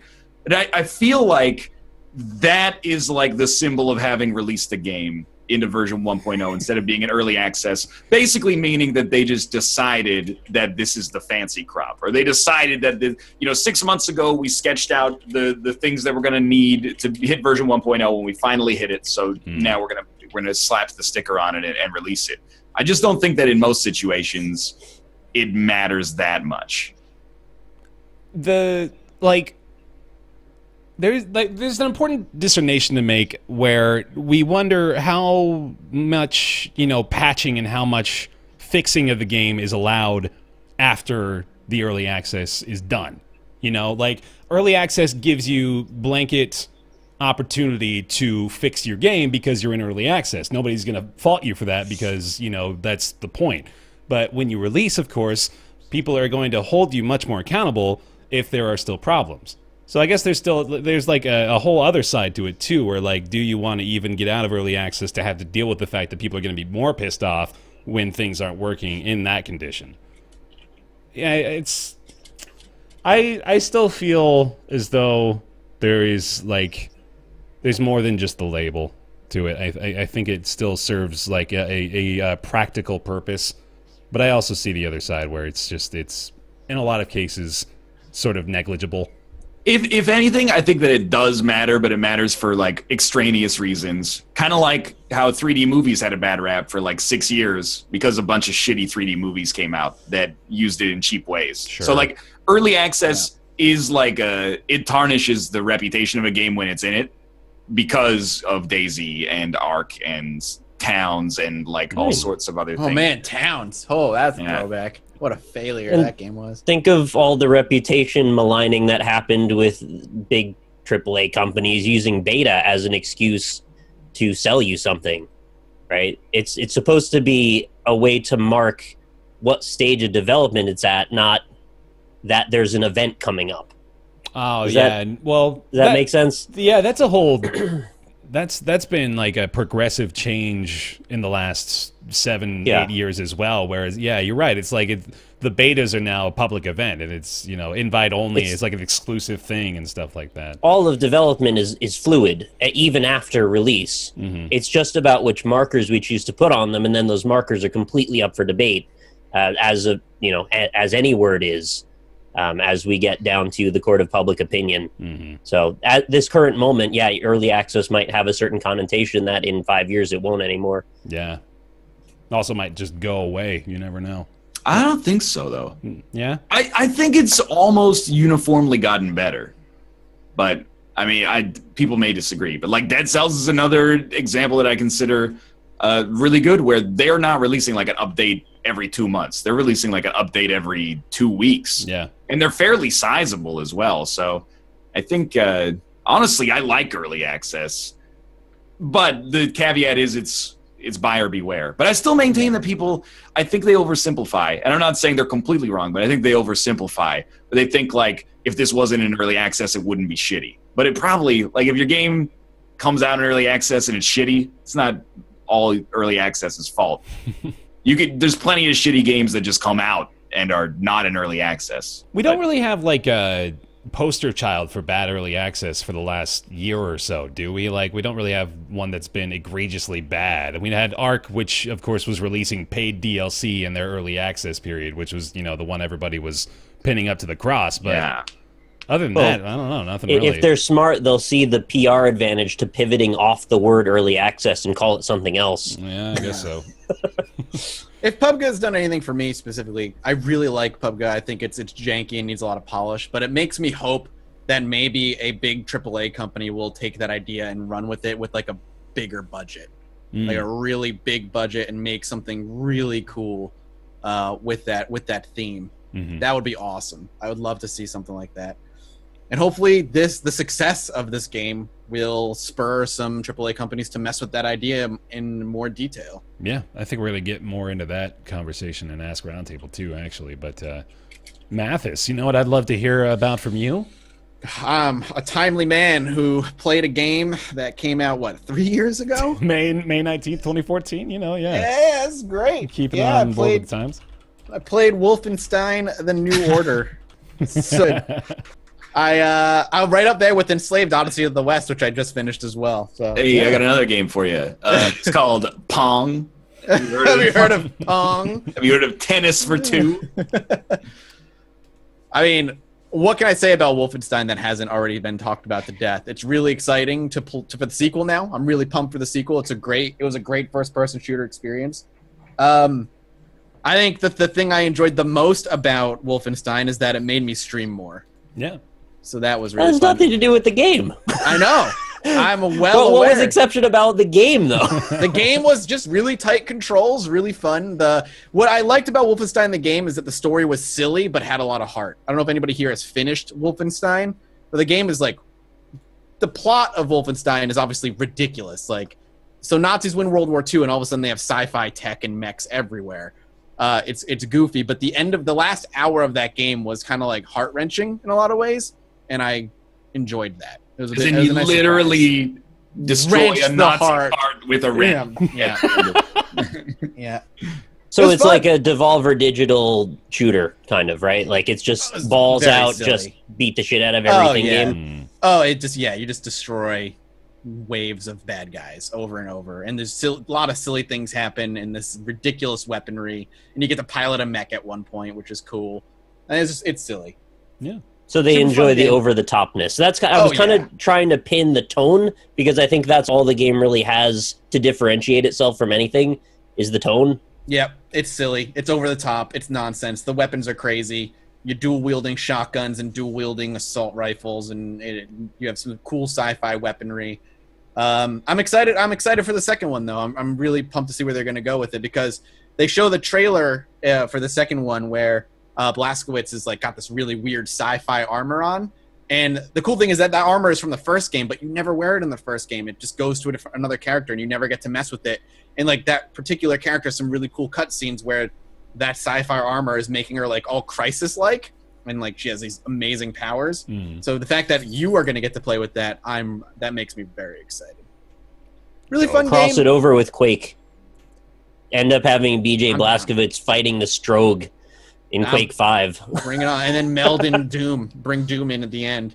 I want to see Blazkowicz and Doom guy together. In hell. Yeah, having in a hell. kill orgy with chainsaws. See, so Blazkowicz kills Hitler. Hitler goes to hell, and now Doom guy has to kill Hitler in hell. Oh man, that's a great game. The dream team, all three of them together. Oh, Johnny hell yeah. Gat shows up riding a demonic there you go. Hellsteed. Now it's a 4-player co-op game. Online only. Have we thrown Contra Guy in here at some point? He's got to make We it. can, He Konami. isn't owned by Bethesda. It's a Konami thing, so we can't. My bad. Now you can get the Outsider in there. That's Bethesda. And then you get 5 evil guys, and you can get a Bethesda MOBA. You can get the Mr. Evil Within. The Bethesda Cinematic Universe. Mr. that Chad's Evil. in. Mr. Perfect. Evil Within. Yeah, what's his name? That is his name, yeah, That is his Mr. Evil within. Getting a sequel for some reason. His name is actually Steve Illwithin. Oh, good times. Good game. If you haven't played it, play it. It was fun, and Awesome. it made streaming fun. So there you go. Sounds good. Hey, Ryan, tell me about Kerbal Space Program. Kerbal Space Program has 33,140 reviews on Steam. That's a lot. All right, you're going to be the next one. 96% of them are positive. It's a really good game. So, I mean, everyone knows Kerbal Space Program for the most part, but if you're unfamiliar with it, it's Lego, but for rocketry. So you build rockets out of pre-created Lego pieces, and you stitch them together, and you have to worry about things like staging. So, you know, you press the space bar, and this part of the rocket's going to eject. We're going to move on to our next part. Aerodynamics, stuff like that. And this is the first time I played it since 2012. Over the past like 30 hours or so. It's the first time I played it in 5 years. It's got a lot of cool stuff now. Like the campaign actually has missions that you can take in instead of just launching rockets that strike your fancy, which is nice. So it's like actually directed progress, and you don't always just build a rocket with like 90 solid fuel boosters and then see if the game physics engine breaks. Sometimes it's like, hey, you've got to test like this decoupler between 30,000 and 50,000 meters. You got to think, oh, so how would I build that? And you know, oftentimes you just explode. And it's got like light tycoon elements that are like easier to manage than Planet Coaster. it also has like a dire need to hire somebody who is professional when it comes to user interface and user experience, because it's just it's incredibly unintuitive in the way that you do things sometimes, especially when it comes to completing missions. But I digress to some extent. And the tutorials are not very good. I wanted to ask about that. Like, so they have built-in tutorials for the game, right? Yeah. But they're not. They just don't do a good job of conveying. Is it just they don't have all of the information, or does it just do a bad job of presenting it? It doesn't give you enough of the tools that I think you need to succeed, in my opinion. Like, what it needs is like someone like Scott Manley on YouTube who will walk you through step by step and be like, here's why you get this and this is why you need this. So not only do you know one methodology of how to make something, you also know the reason behind it. So you're like, okay, I need this kind of like thrust to weight ratio because, you know, the atmosphere is really thick at the bottom here, et cetera, et cetera. So the good news is there's all sorts of third-party tutorials that are really good. The in-game tutorials are just satisfactory for getting you like up and running. But this is actually a game that should not intimidate you. It kind of reminds me of like Factorio, in the sense that in Factorio it looks really intimidating and you go, oh, I could never build a rocket because I am an idiot. But the consequences for failure are basically meaningless. You can always just revert if things go terribly wrong. So it's more, at least for me, about having an idea, coming up with a plan to execute that idea, and then seeing if it works or if it just like blows up in my face. And then if you want to stick with the consequences, you could not, or you could choose to, I guess, if you want to, but you could run out of money hiring astronauts because you get so many corpses. But How I many like freaking Kerbals do you Corpse burn? management becomes an issue. basically, yeah. It's like, it's actually a really, really, really good game. It's in the same vein as like RimWorld, the same vein as Factorio, in that Really? and the same vein I think as Shenzhen IO, but we're getting into a slightly more, I guess, low level Last time I of played commentary. Kerbal, I'm curious how much has changed, because I'm going to take a look. Kerbal space. When was the last time I played it? Are you searching your own YouTube channel? Yeah, well, yeah, I'm searching my own video log because I want to see the last Yeah, time I because you played can't it. look because it wasn't on Steam all those years ago. I have Yeah. it too, but I don't have it on Steam. You Yeah, know, I last- rebought it on Steam. you're not going to actually. tell me you never searched your own YouTube blog. Come on, I've forgotten things. I I've do played in the Video past. Manager sometimes. Yeah, that's what I mean. I'm in Video Yeah. Manager. I'm just looking through that. It looks like the last time I played it was 2014. So Okay. I wonder Wait, how much it has changed. exited early access like a year ago, something like that, for whatever that means. And then they've been purchased by Take-Two, so you know we'll see what happens there. Yeah. But I mean, I would recommend it honestly. Like, it's really fun. Is really all it comes down to. It gives me that idea of, or that feeling of playing with Lego when you're a kid, and you're like, I'm gonna make a rocket. And then the way that I made like my most recent rocket maybe is a user story is a good example here. I need to get a rocket on an escape trajectory, which means that first it has to lift off, not explode. That's just an underlying condition for the rest of this conversation, not explode. So it takes off, doesn't explode, exits the atmosphere, doesn't explode. Then you pivot a little bit, get yourself in orbit around Kerbin, and then you keep like accelerating till you get to what's called an escape trajectory, which means you're no longer affected by the gravity of Kerbin. So you're like, you could go off into space if you're not careful. Yeah. I remember doing that a few So times. I set it up, and I was like a 3-stage rocket that looks like, you know, the space shuttle, and it didn't give me enough thrust. So I just kept doubling the amounts of rockets on the bottom until I got to the point where I actually managed to make it work. But what I had is like a mangrove tree upside down. So like a really skinny sort of like stalk that's just fuel tanks and engines. And then on the bottom, like a 100 times larger array of solid fuel boosters that are just like nuclear bombs going off underneath me to accelerate me. And it worked. Good. But it probably shouldn't have. Also, it cost me like 5 times my net worth at that time. But What? anyway. How far did you get into? How far have you gotten so far? Like, I can measure how good I was at the game by watching the views like plummet about halfway through, and then jumping into the comments and being like, "You still haven't learned to do this." And I'm like, "All right." I've gotten. Looks like the furthest I got was to the moon. Yeah. Like, I orbited the moon. So you're like ahead of me right now, because the game doesn't. you have a couple of different ways that you can progress in career mode. So I only have one contract right now that's like get to the moon, which I should probably do, but I've been focusing on other stuff. But yeah, I landed on the moon once in 2012, but it's been a while. I have not been back, but that's probably the next thing on the to-do list. There's also, like, I don't know, when you played it, was there science? Like, did you have to do experiments and then that advanced you in the tech tree? I did. There was no career mode when I was playing. Yeah. So I don't remember, to be honest. I do remember going into space and, like, opening up something and, like, testing something floating in space and maybe getting some points. But it's been so long, I don't fully remember. They have rovers now, and, like, you can do EVAs. Like, how many planets are in the game now? Is it just the solar system? Is that all there is? I don't know, honestly. It's a valid question. I'm just curious. I know there's at least like the moon, and there's at least one other planet you can get to. There is the sun as well. You can actually like go to the sun. I think you might be able to fly into the sun. Yeah. Wow. That'd be horrible to be that particular Kerbal in the ship, knowing that you're headed toward the sun. There's nothing you can do about it. You're on the suicide sun mission, yeah. You're out of fuel, and you're just going towards the sun. What a way to go, though. Right now, I have, like, I can get orbit easily now. Because it's just, and this is what's cool about it, is at first you're like, this is impossible. And then after a while, you're like, oh, there's a very step-by-step process for getting into orbit that you can just repeat every time. You know, you just do this, and then this, and you'll get into orbit.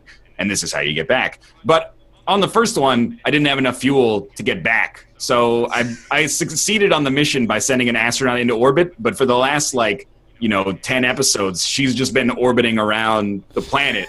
You can get her back, though. Yeah, but that's on the to-do list. But I need to get, these things in the tech tree first. Yeah. Which means I need to do other missions to get science and unlock them. And then I also need, a bunch of money I don't have to upgrade things so that I can get EVAs and pull people back. This is the explanation you're giving her family, right? While she's out there in orbit, circling the Earth. She'll be fine.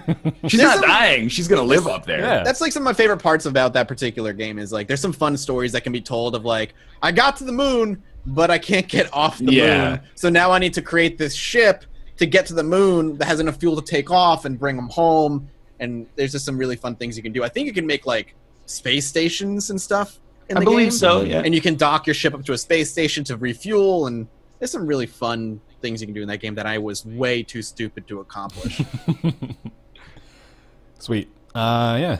Kerbal Space Program, like you said, most people know about it now, but if you don't, there's a hot take for you. Not a hot take two, mind you, but a hot take. Get it? Get it? I don't know what Take-Two is going to do with this game. Yeah.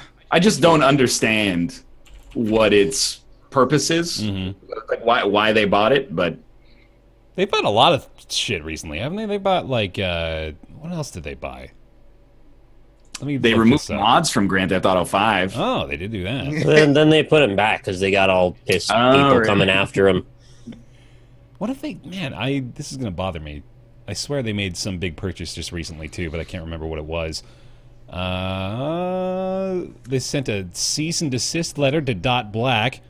Yep. They acquired Kerbal Space Program. They acquired social and mobile game developer Social Point. Is that what I was thinking of? Whatever. Oh, Social Point. You haven't heard of Social Point? Of course. Is that like Whalemaker? Yeah. Yeah, Whalemaker used to be Social Point, but then they changed their name. There's a scandal with their CEO. They had to reinvent it. Yeah, exactly. But that conversation has happened though, for real. That's an actual thing. This shit makes me so mad. What? What does? It doesn't really, but Social Point. I don't know how much they got bought for, right? Who cares? More money than any of us will ever have. But the point is, games developed: Social Empires, Social Wars, Dragon City, Monster Legends, World Chef, Dragonland. Yeah, I'm mad now too, actually. I'm with you. Could you have made games that sound more like they were made in Game Dev Tycoon? They were made by a robot. Dragonland. Yeah. Dragonland is either a game that's for the original NES or a game that allows your company to sell for $180 million. One of the $250 million. Man, it just sounds like mobile development is an evergreen pasture. Just churn out a bunch of just cash grabs, and eventually some companies be like, "You're making enough money for us to buy you." You know, the monetization engines they put into those games have way more thought given to their names. Oh, They'll be like the Morpheus iceberg engine. Because that's what they're proud of, right? That's what they're taking home and showing the kids. Greed Tree. green tree. What is that? It's a spin on Speed Tree. It's middleware. Yeah. That's clever. God. I don't think a lot of people will get it, but it's clever. A lot of... Slow burn. 5 out of 6 of those games they've developed don't have a Wikipedia page. I don't know how much of a yeah, but I bet everybody knows their stock ticker symbol. Right. Which I one wonder does how have a many. Wikipedia page? I wonder if they were just like throwing shit at a wall and hoping one of the games was going to make a ton of money, and it was like one. That I mean, did that it. might actually be the fucking formula at this point. Yeah. And having really generic, bland SEO means when it takes off, you're going to dominate. Yeah. And when like do you just like you put a game out there?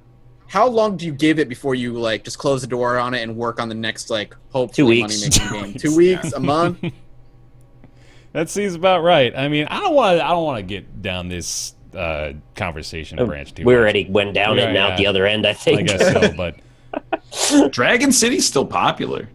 it's the one with the Wait, they have Wikipedia page. Dragonland and Dragon City? Dragon City Mobile Mm-hmm. right now is the 92nd most downloaded game on iOS. I wonder how Let many... me guess. That's pretty Man's face screaming as the icon. But I'm going to give you one chance to revise because the game's Okay. called Dragon City. Yeah, Dragon face. screaming. yeah. Yeah, it's not screaming, it's snarling, but like, I mean, this is the... That's the formula. You know what it is. You don't even have to It look works. at it. You've already seen it. Every time. Oh, I'm clicking on that. Yeah. Yep, of course. And he's got like it looks like they took Spyro, recolored him, and gave him some hair. Hold on. Okay. That is- now we all They have to took see the this. hue slider in Photoshop and went, Yeah, they're like, yeah, red. He's red now. Oh, yeah, there he is. There you go, chat. There's the Dragon City icon in case you needed to see it. There's a... You can collect hundreds of dragons, though. I do like that. Collecting. Oh, wait, dragons. they're all just based on the movie? There's a Dragon There's, like, City the- movie? No, the How to Train Your Dragon movie. There's like the one with 2 heads, and then there's the toothless one. Are they just patterned after that movie? Yeah, why not? Well, they probably just took popular dragons, recolored them, gave them hair. Gave Avoid them hair. copyright. Give him hair. Man, I looked at like... This is such a circle jerk, I understand it at this point. But I found a trailer for Dragon City on iOS. Mm-hmm. #1 post in the comments is from Barton Shipskinski. He says, "Wow, friends, I have found working online hack for business." And then there's like a spoofed Twitter link below it. Jesus. I like that voice for that character, man. That's, Here, hey, friends! I have found the link! Well, it's because it clearly became like blacklisted spam Yeah. at some point, so it just has like 40 S's and then like random letters inserted. See what get past the filter. Oh man. You want to play the Roundtable mobile game? Subscribe to us for $4.99 and nothing happens. Yeah, you should Collect use your- all of our emotes; they'll level up. We've got like... That little with this little asterisk bottom, they don't actually level up. Yeah. 4K audio, though. 4K With your audio Twitch Prime sub. may be upscaled from 140p audio. Be on the lookout. Hey, here's a fun topic. Let's talk about our favorite games of the year so far. Just straight up. Just that's the whole topic, man. Yeah. 2017 is halfway through. Best of 2017 up to this point. I'll start. Me and Elise just finished Persona 5. We put over 100 hours into that Wow. game. It's great. I love it. It's so good. It's very, JRPG. It basically plays out like an anime a lot of the time, but the little things that they do in that game, for like as many JRPGs as I've played, I didn't realize how many little quality of life improvements could be made to a lot of the formulas. Like, the combat is interesting almost all the way through, which is pretty difficult for a game like this to pull off, where it's like, it's given you enough different little things that keep things interesting throughout the course of the game, like every combat experience feels unique to a certain extent, although a lot of them are kind of just rehashed as you're going through the dungeons. The characters are good. There's a couple forgettable ones, but that'll happen when you've got as many characters as the Persona games have.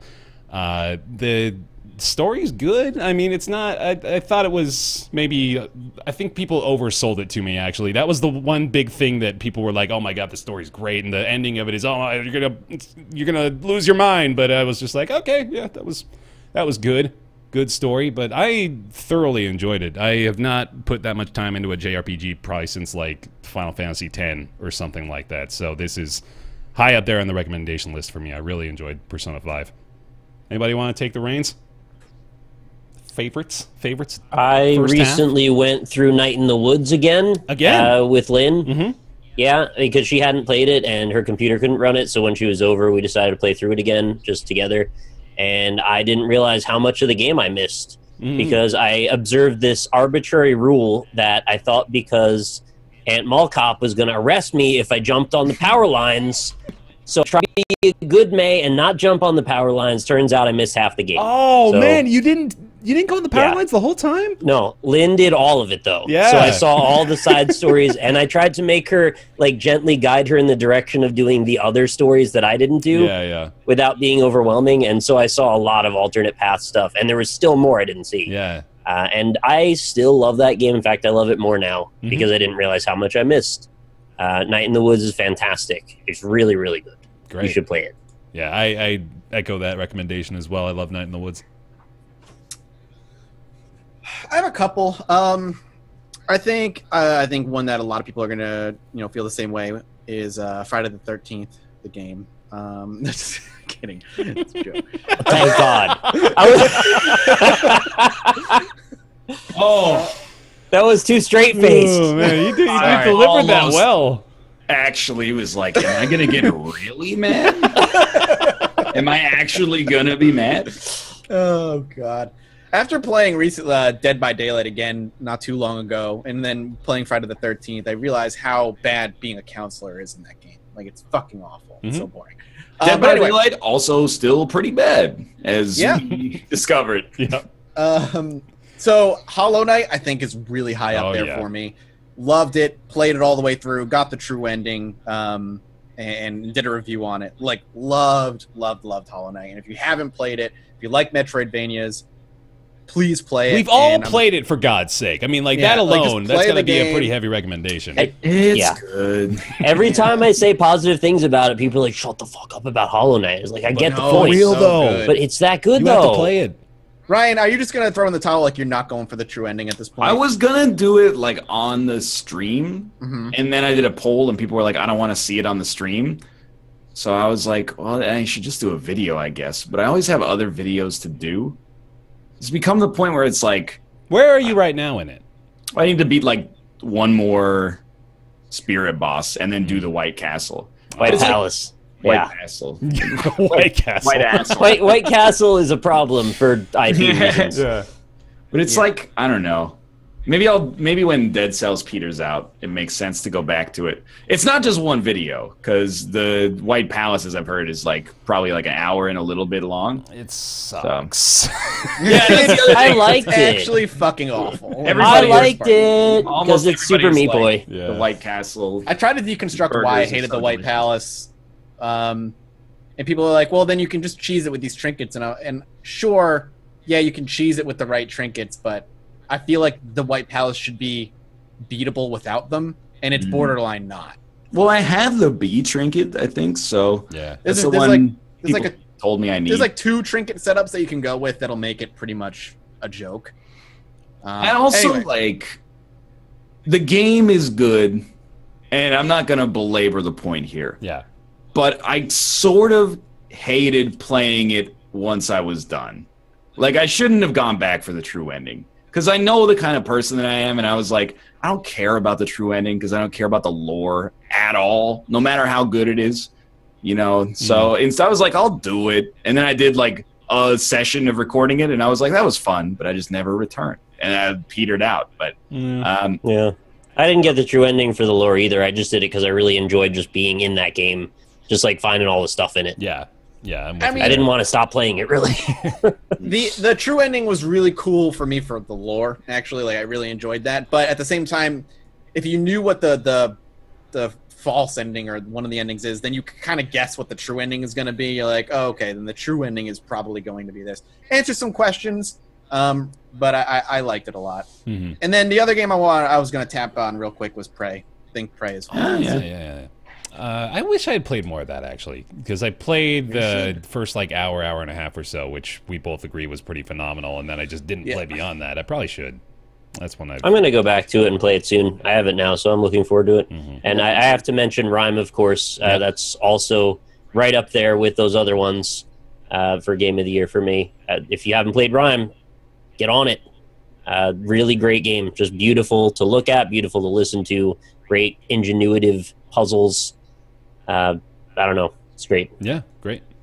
One I want to mention for sure, early 2017 was Neo, actually, on the PS4. That's I did not play that. The Dark Souls like that I really wanted all of you guys to play really bad. I still want you to play because man, it's Tell them solid. to stop making games that are like 80 hours long. I guess so. Well, that's why they put Crash out.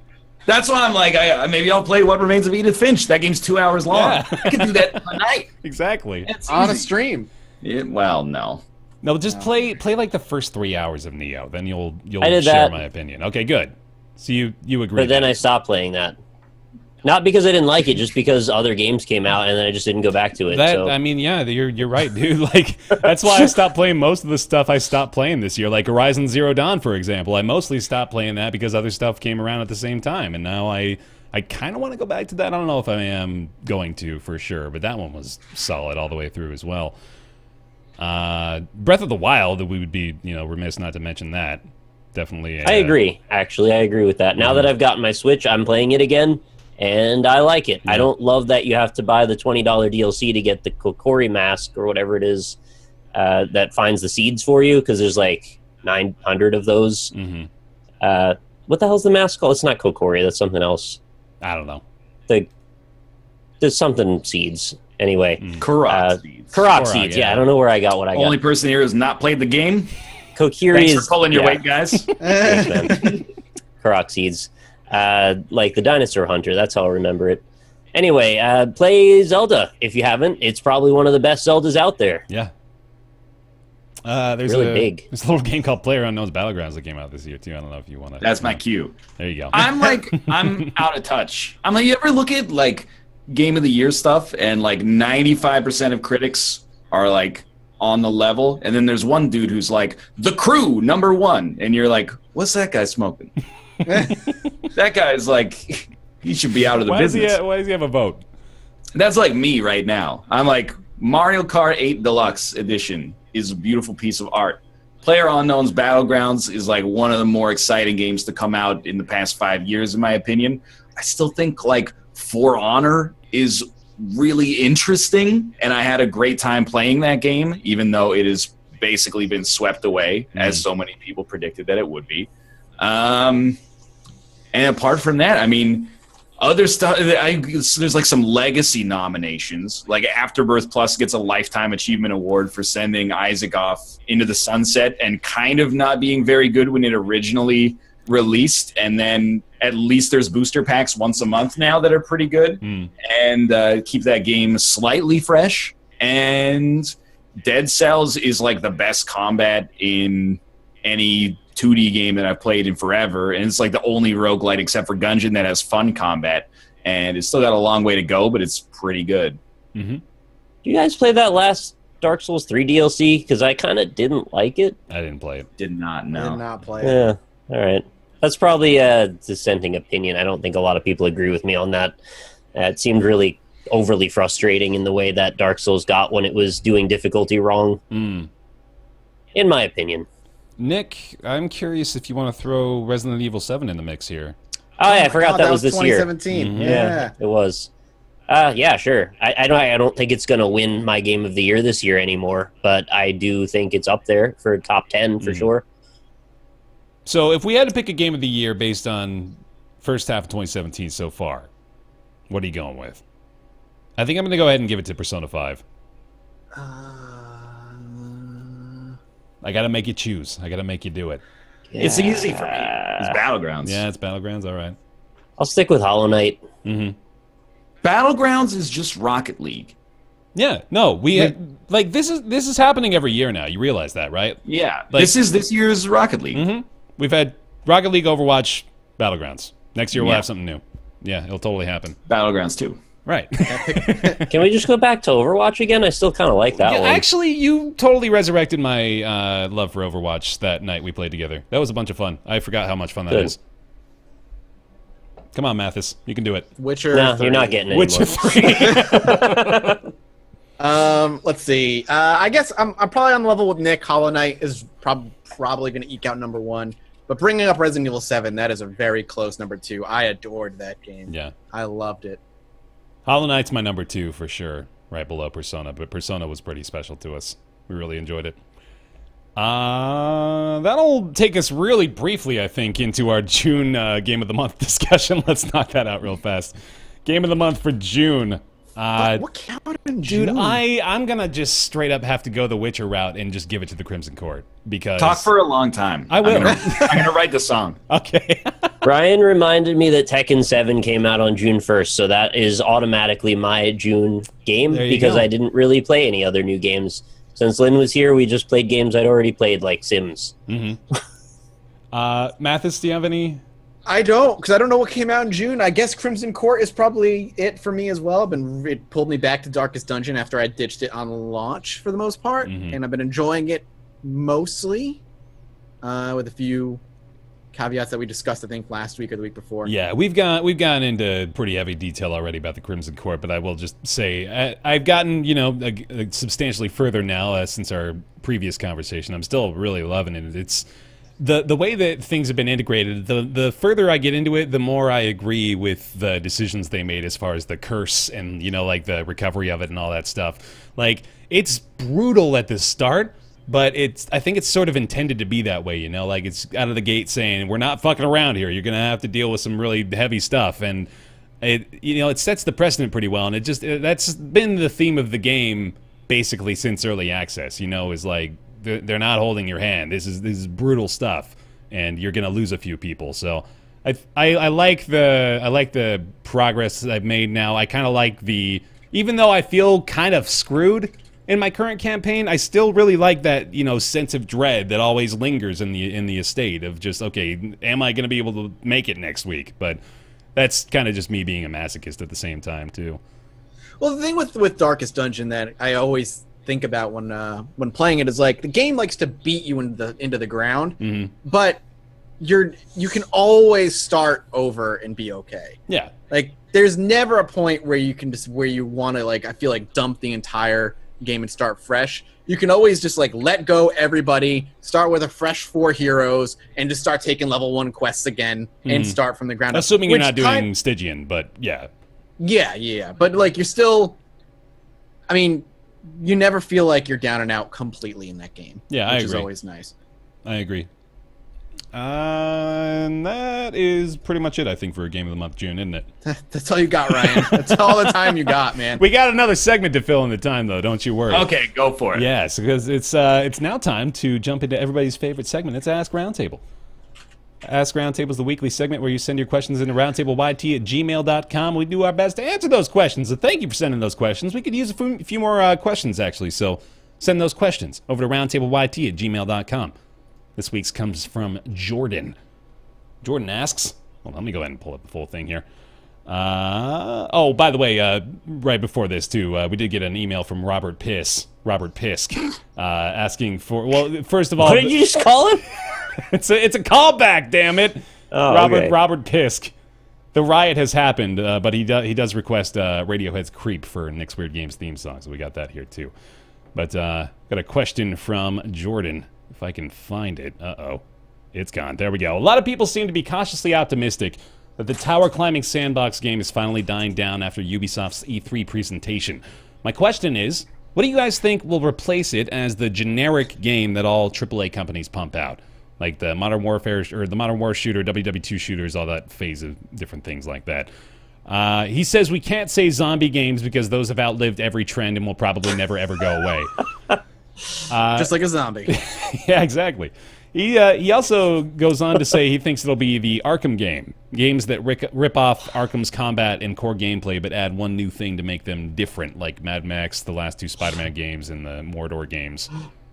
I feel like when I say my answer, like I wish I could just teleport 5 minutes into the future because I already know how this entire conversation goes down.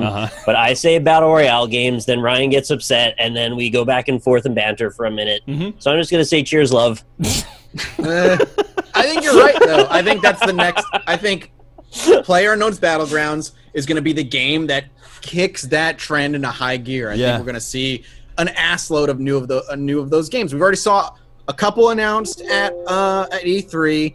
One just came and did like a temporary closed beta test, which was called SOS. Like those are going to be the next trend that is going to be run into the ground until nobody wants to play them anymore. But the thing is, I don't mind that as long as the first year or two is super fun and we're enjoying the genre being explored for everything it's worth, and there's some really good games that come out of it.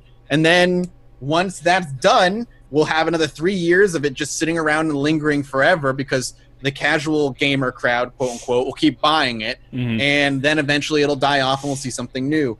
But I agree with you, Nick. I think 100% that is the next one. Yeah, I joked with you guys before the show that this actually has a correct answer, and that is it. Like it's gonna be the Battle Royale game. But you're right. The reason we differ is because I think, Nick, you have a bias towards thinking that a boom is a bad thing.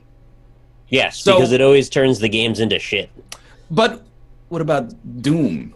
Like 1992 Doom? I don't think it counts as a boom when it takes place over 20 years. I mean, it took place over like a few years and then just sustained.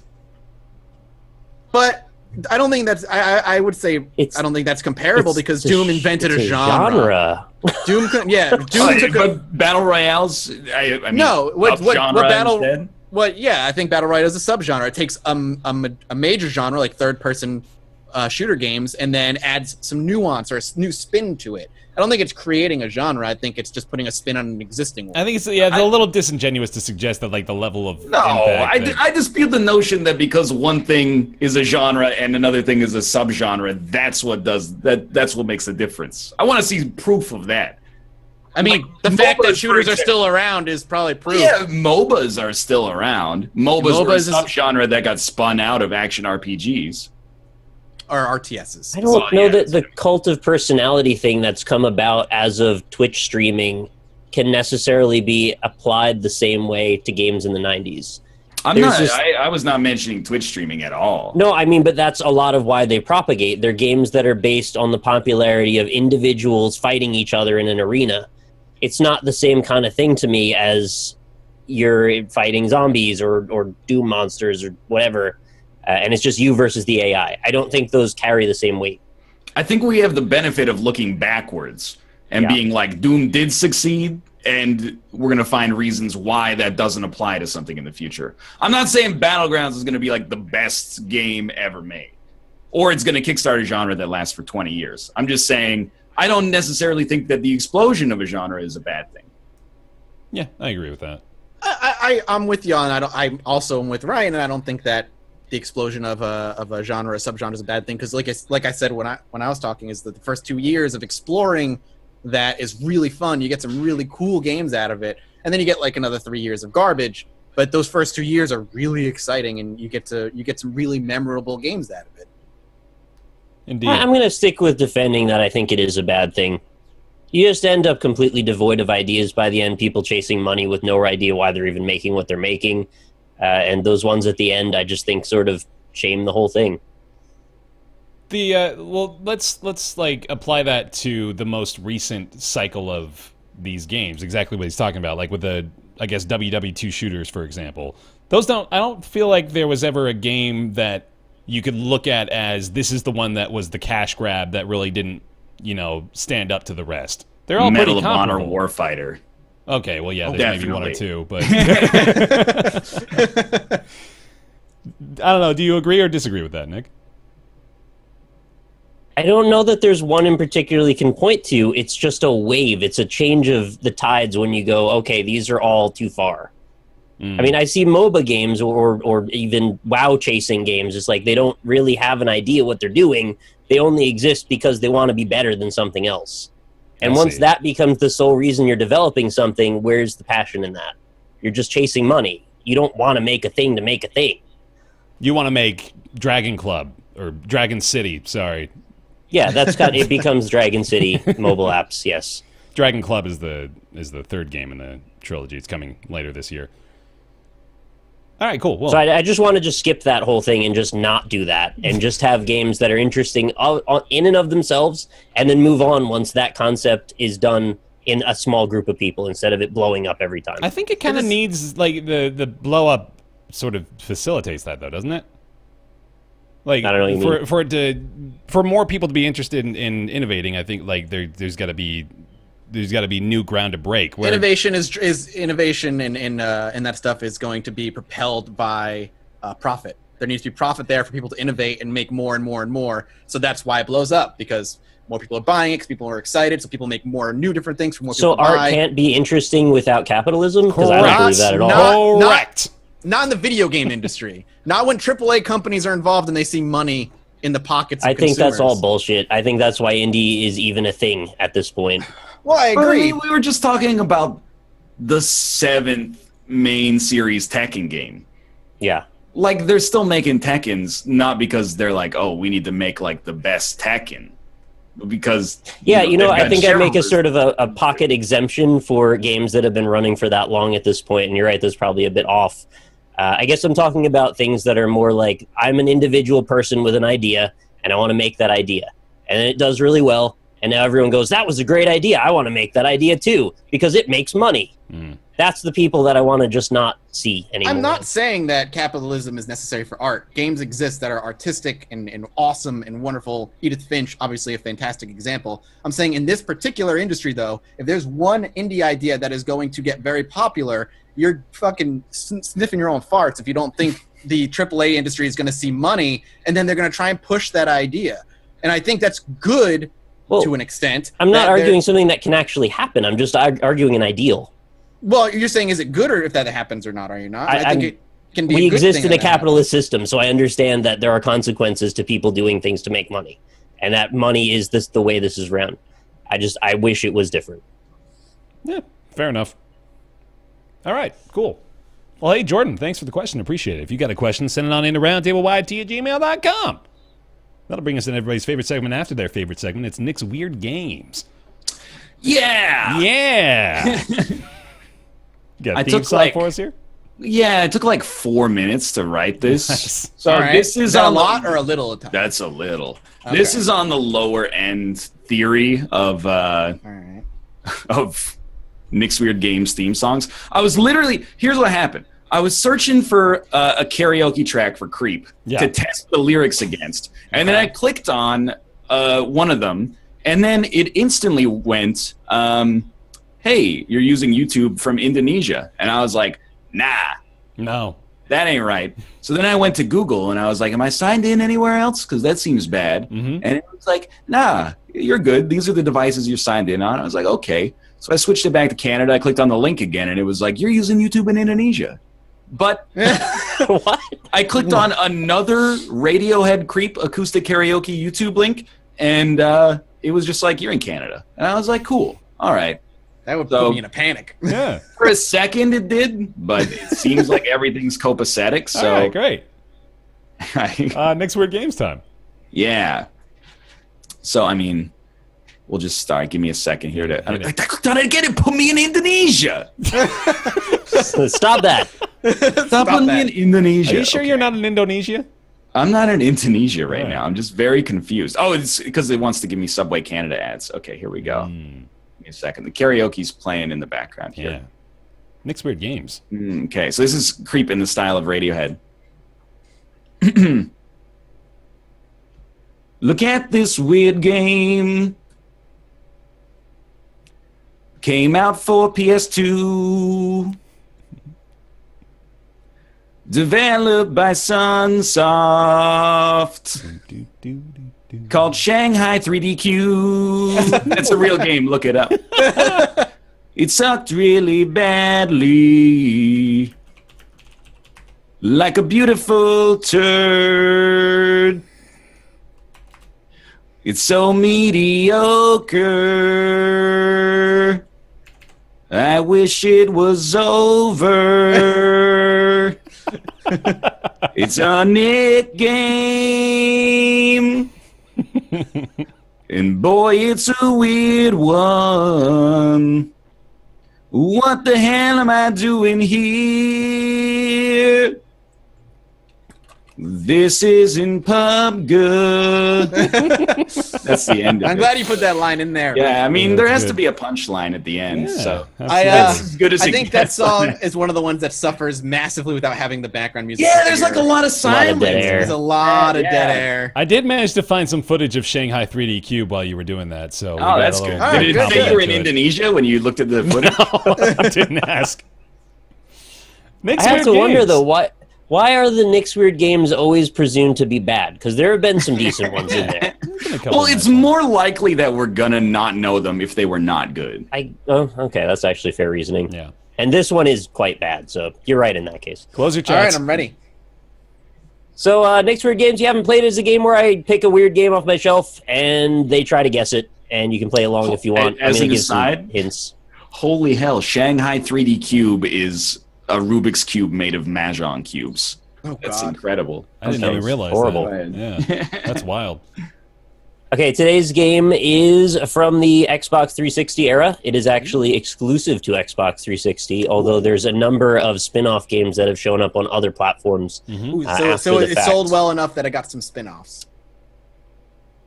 I Continue. guess that logic follows. However, what I know about the game dictates to me that it shouldn't have. So I don't know. Okay, Something okay. happened. So it's Xbox 360 exclusive, but other things came on something else. Yes. Okay. It is a hack and slash action game featuring both single player and co-op, developed by Tamsoft and published Oh. by D3. Whoa. Wait, D3, What do you I know about Tamsoft? Yeah, that's an interesting question. Tamsoft. D3, I know that name. Tamsoft, I do not. No idea. Nobody's gotten it yet so far. That's okay. You wouldn't get it yet. Uh-uh. All right, so again, hack and slash, it's a horror game Hack and released slash. in 2006 in Is Japan. it Condemned Criminal Origins? No, that's No. Monolith. Mm. And that There's got a big PC gap. release. There's a big gap between Japanese release and American release. Is it Deadly 2006 Premonition? Japan. No. 2009 in North America. 2009. It is styled after exploitation films of 1970s. Features a campy story, over-the-top violence and gore. Is it Madhouse? That was a No. remake. You mean Mad World That's it. for the Wii? No, Yeah. yeah, that was a Wii exclusive. I Is this think. the chick killing zombie game?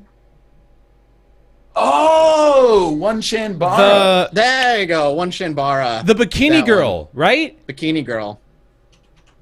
Nick. Is it I was One hoping you'd Shinbara? get the rest of the title, but you're onto Oh, it, yeah. fuck no, I don't know the rest of the title. One Shinbara is all, and Ryan said it, so I just All need right, bikini killing zombie girl. Is it One-chan? I thought it was like Oni-chan. I thought it was Oni-chan Oni-chan, bar. It might be Oni-chan. I don't fucking but know. then when I speak looked at Japanese. it, it is actually One-chan, so... It is? That's weird. Yeah, I don't know either, but yeah, you got bikini. There's two more words. Can you give me the other two? Okay. Bikini So zombie it's- murder. It's Oni-chan-bara : bikini blank Bikini? blank? Yes. Okay. It's got Uh, spin-offs? That throws me off. There's like a movie as well. What? I think this is like really popular for no reason. Dude, I don't can get like it at all. vividly remember the cover of this game. Actually, now that we're talking Yes, about you can. it, It's a pretty cover, Easily I remember guess. the cover. Does she very- have pigtails? Does she have pigtails? No. No, that's the she had a difference in that hat. zombie game. Okay. It's got a lot of like abstract shit going on aside from the bikini lady. Oh my She's wearing a hat, right? Yeah, she's got a cowboy hat on. So is it like bikini cowboy girls? You're close. You've got a group name and then the last thing, another group name. You just need to switch them. Okay. Okay, I don't think you're going to get it. Bikini No. warrior princesses or something. I have no idea. You're still almost there. Really? Bikini. What do people who use swords usually end up as in Ninjas. ancient Japan? samurai. Yeah, there you go. There's Bikini one. samurai group. And then a group of those people. is What are they like? squad? Yeah, that's it. Bikini Samurai Squad. One Chambara, hell yeah. Bikini Samurai Squad. They got there eventually. That was man. That was maybe one of our best like collective Nick's Weird Games efforts there. That You was worked great. together so well. Yeah. I get that game and the one that Jessica Nagiri got kicked out of PAX for dressing up as. That was Lollipop Chainsaw. That was yeah, another yeah. like Totally different. Yeah. But for some reason, like those two games meld in my mind as the same thing. This is like the game that I knew I would not be allowed to get as a kid. It would be, you know, like it's got all the wrong things. It's rated M for one, so That's right right. there you're out. Yeah. Blood and gore, intense violence, language, sexual themes. Probably more even. Yeah. Man, well, we got it. Hey, look at that. We did Why it. do I even own this, honestly? This must have been a buy two, get one free day or something. You own this game for today. That's why you own this I guess game. so. I hope I didn't pay more than $8 for it, because I should not have. All right. Well, hey. Congratulations. I'll give you half credit on that one. I'm assuming. Come on. We You got full points. I'm kidding. Calm down. get 1 point divided by 3. Yeah. All right. Well, despite it indeed being a June show, we've managed to do it. We've managed to get through yet another episode of Roundtable Live. Thank you all very much for watching. We appreciate you supporting our silly little internet show. And if you'd like to do so financially, you can go over to patreon.com/roundtable, where these fine folks have maintained their pledges for very long periods of time, some of them, and we really appreciate that too. Those people include Julian Avelsgaard, Jonathan Graham, Scrotty119, Ricky Greist, Peter Sunason, Leia Rokema, Ellis Spice, John Kalchik, O. Thomas Games BR, Jakar Sampson, With the Dance Number, Kolnar, Sehoa, Jamie Tinsley, Penn Gillette, Joseph Boss, Michael Bush Larson, Talks to Wall, TJ Majesty, Chaos Never Gonna Give You Up Theorist. Has he been rickrolling us over the course of like months? Oh yeah, He has, hasn't he? I didn't even realize it. This is I brilliant. hope he is. I hope he has been. That's great. Oh, man. Colby Klein, Greenlight, Oren Saltzman, Eric Schooley, Brizzlebrit, Positron, Myth Scarab, Mediocrities, Justin Sommerfett, and Logan Ray. Thank you all so much for keeping those pledges over on patreon.com/roundtable. Thank you very much for watching the show here on twitch.tv/roundtable podcast. We air the show every Friday at 3 o'clock Pacific. We'll actually be off, or no, not off next week. Mathis is going to be gone next week. I won't be here next week. Mathis will not be here next week. We should be here next week, and then we'll also be having Team Cherry, I believe. We've confirmed it, right? So We're as close as confirmation as you could ask. Yeah. Okay, cool. So I hope you guys love Hollow Knight. You like talking about that? Oh boy! But that's in 2 weeks. Yes. That's not next week. Right, that's going to be in 2 weeks. We're going to have Team Cherry on the show, so that should be a lot of fun. That's it's only 2 guys, isn't it? We're getting 2 guys on, yeah. That blows my friggin' mind. So we're going to have Team Cherry on the show, so that should be a lot of fun. But that's going to be a little bit later of a show in 2 weeks. We're going to air at 5 PST instead of 3 PST. So I'll tweet about that closer to the actual day as well. You got 2 weeks, Ryan, to get the true ending. Let's go. Let's go. Grind it out, buddy. Thank you very much for watching. You can follow us here on Twitch, follow us on Twitter at RoundtablePC, and you can catch the show VOD for free over on our YouTube channels, and you can download the MP3 on iTunes and SoundCloud as well. Thank you guys very much for joining us, and we will see you next week. Goodbye. Goodbye. Later.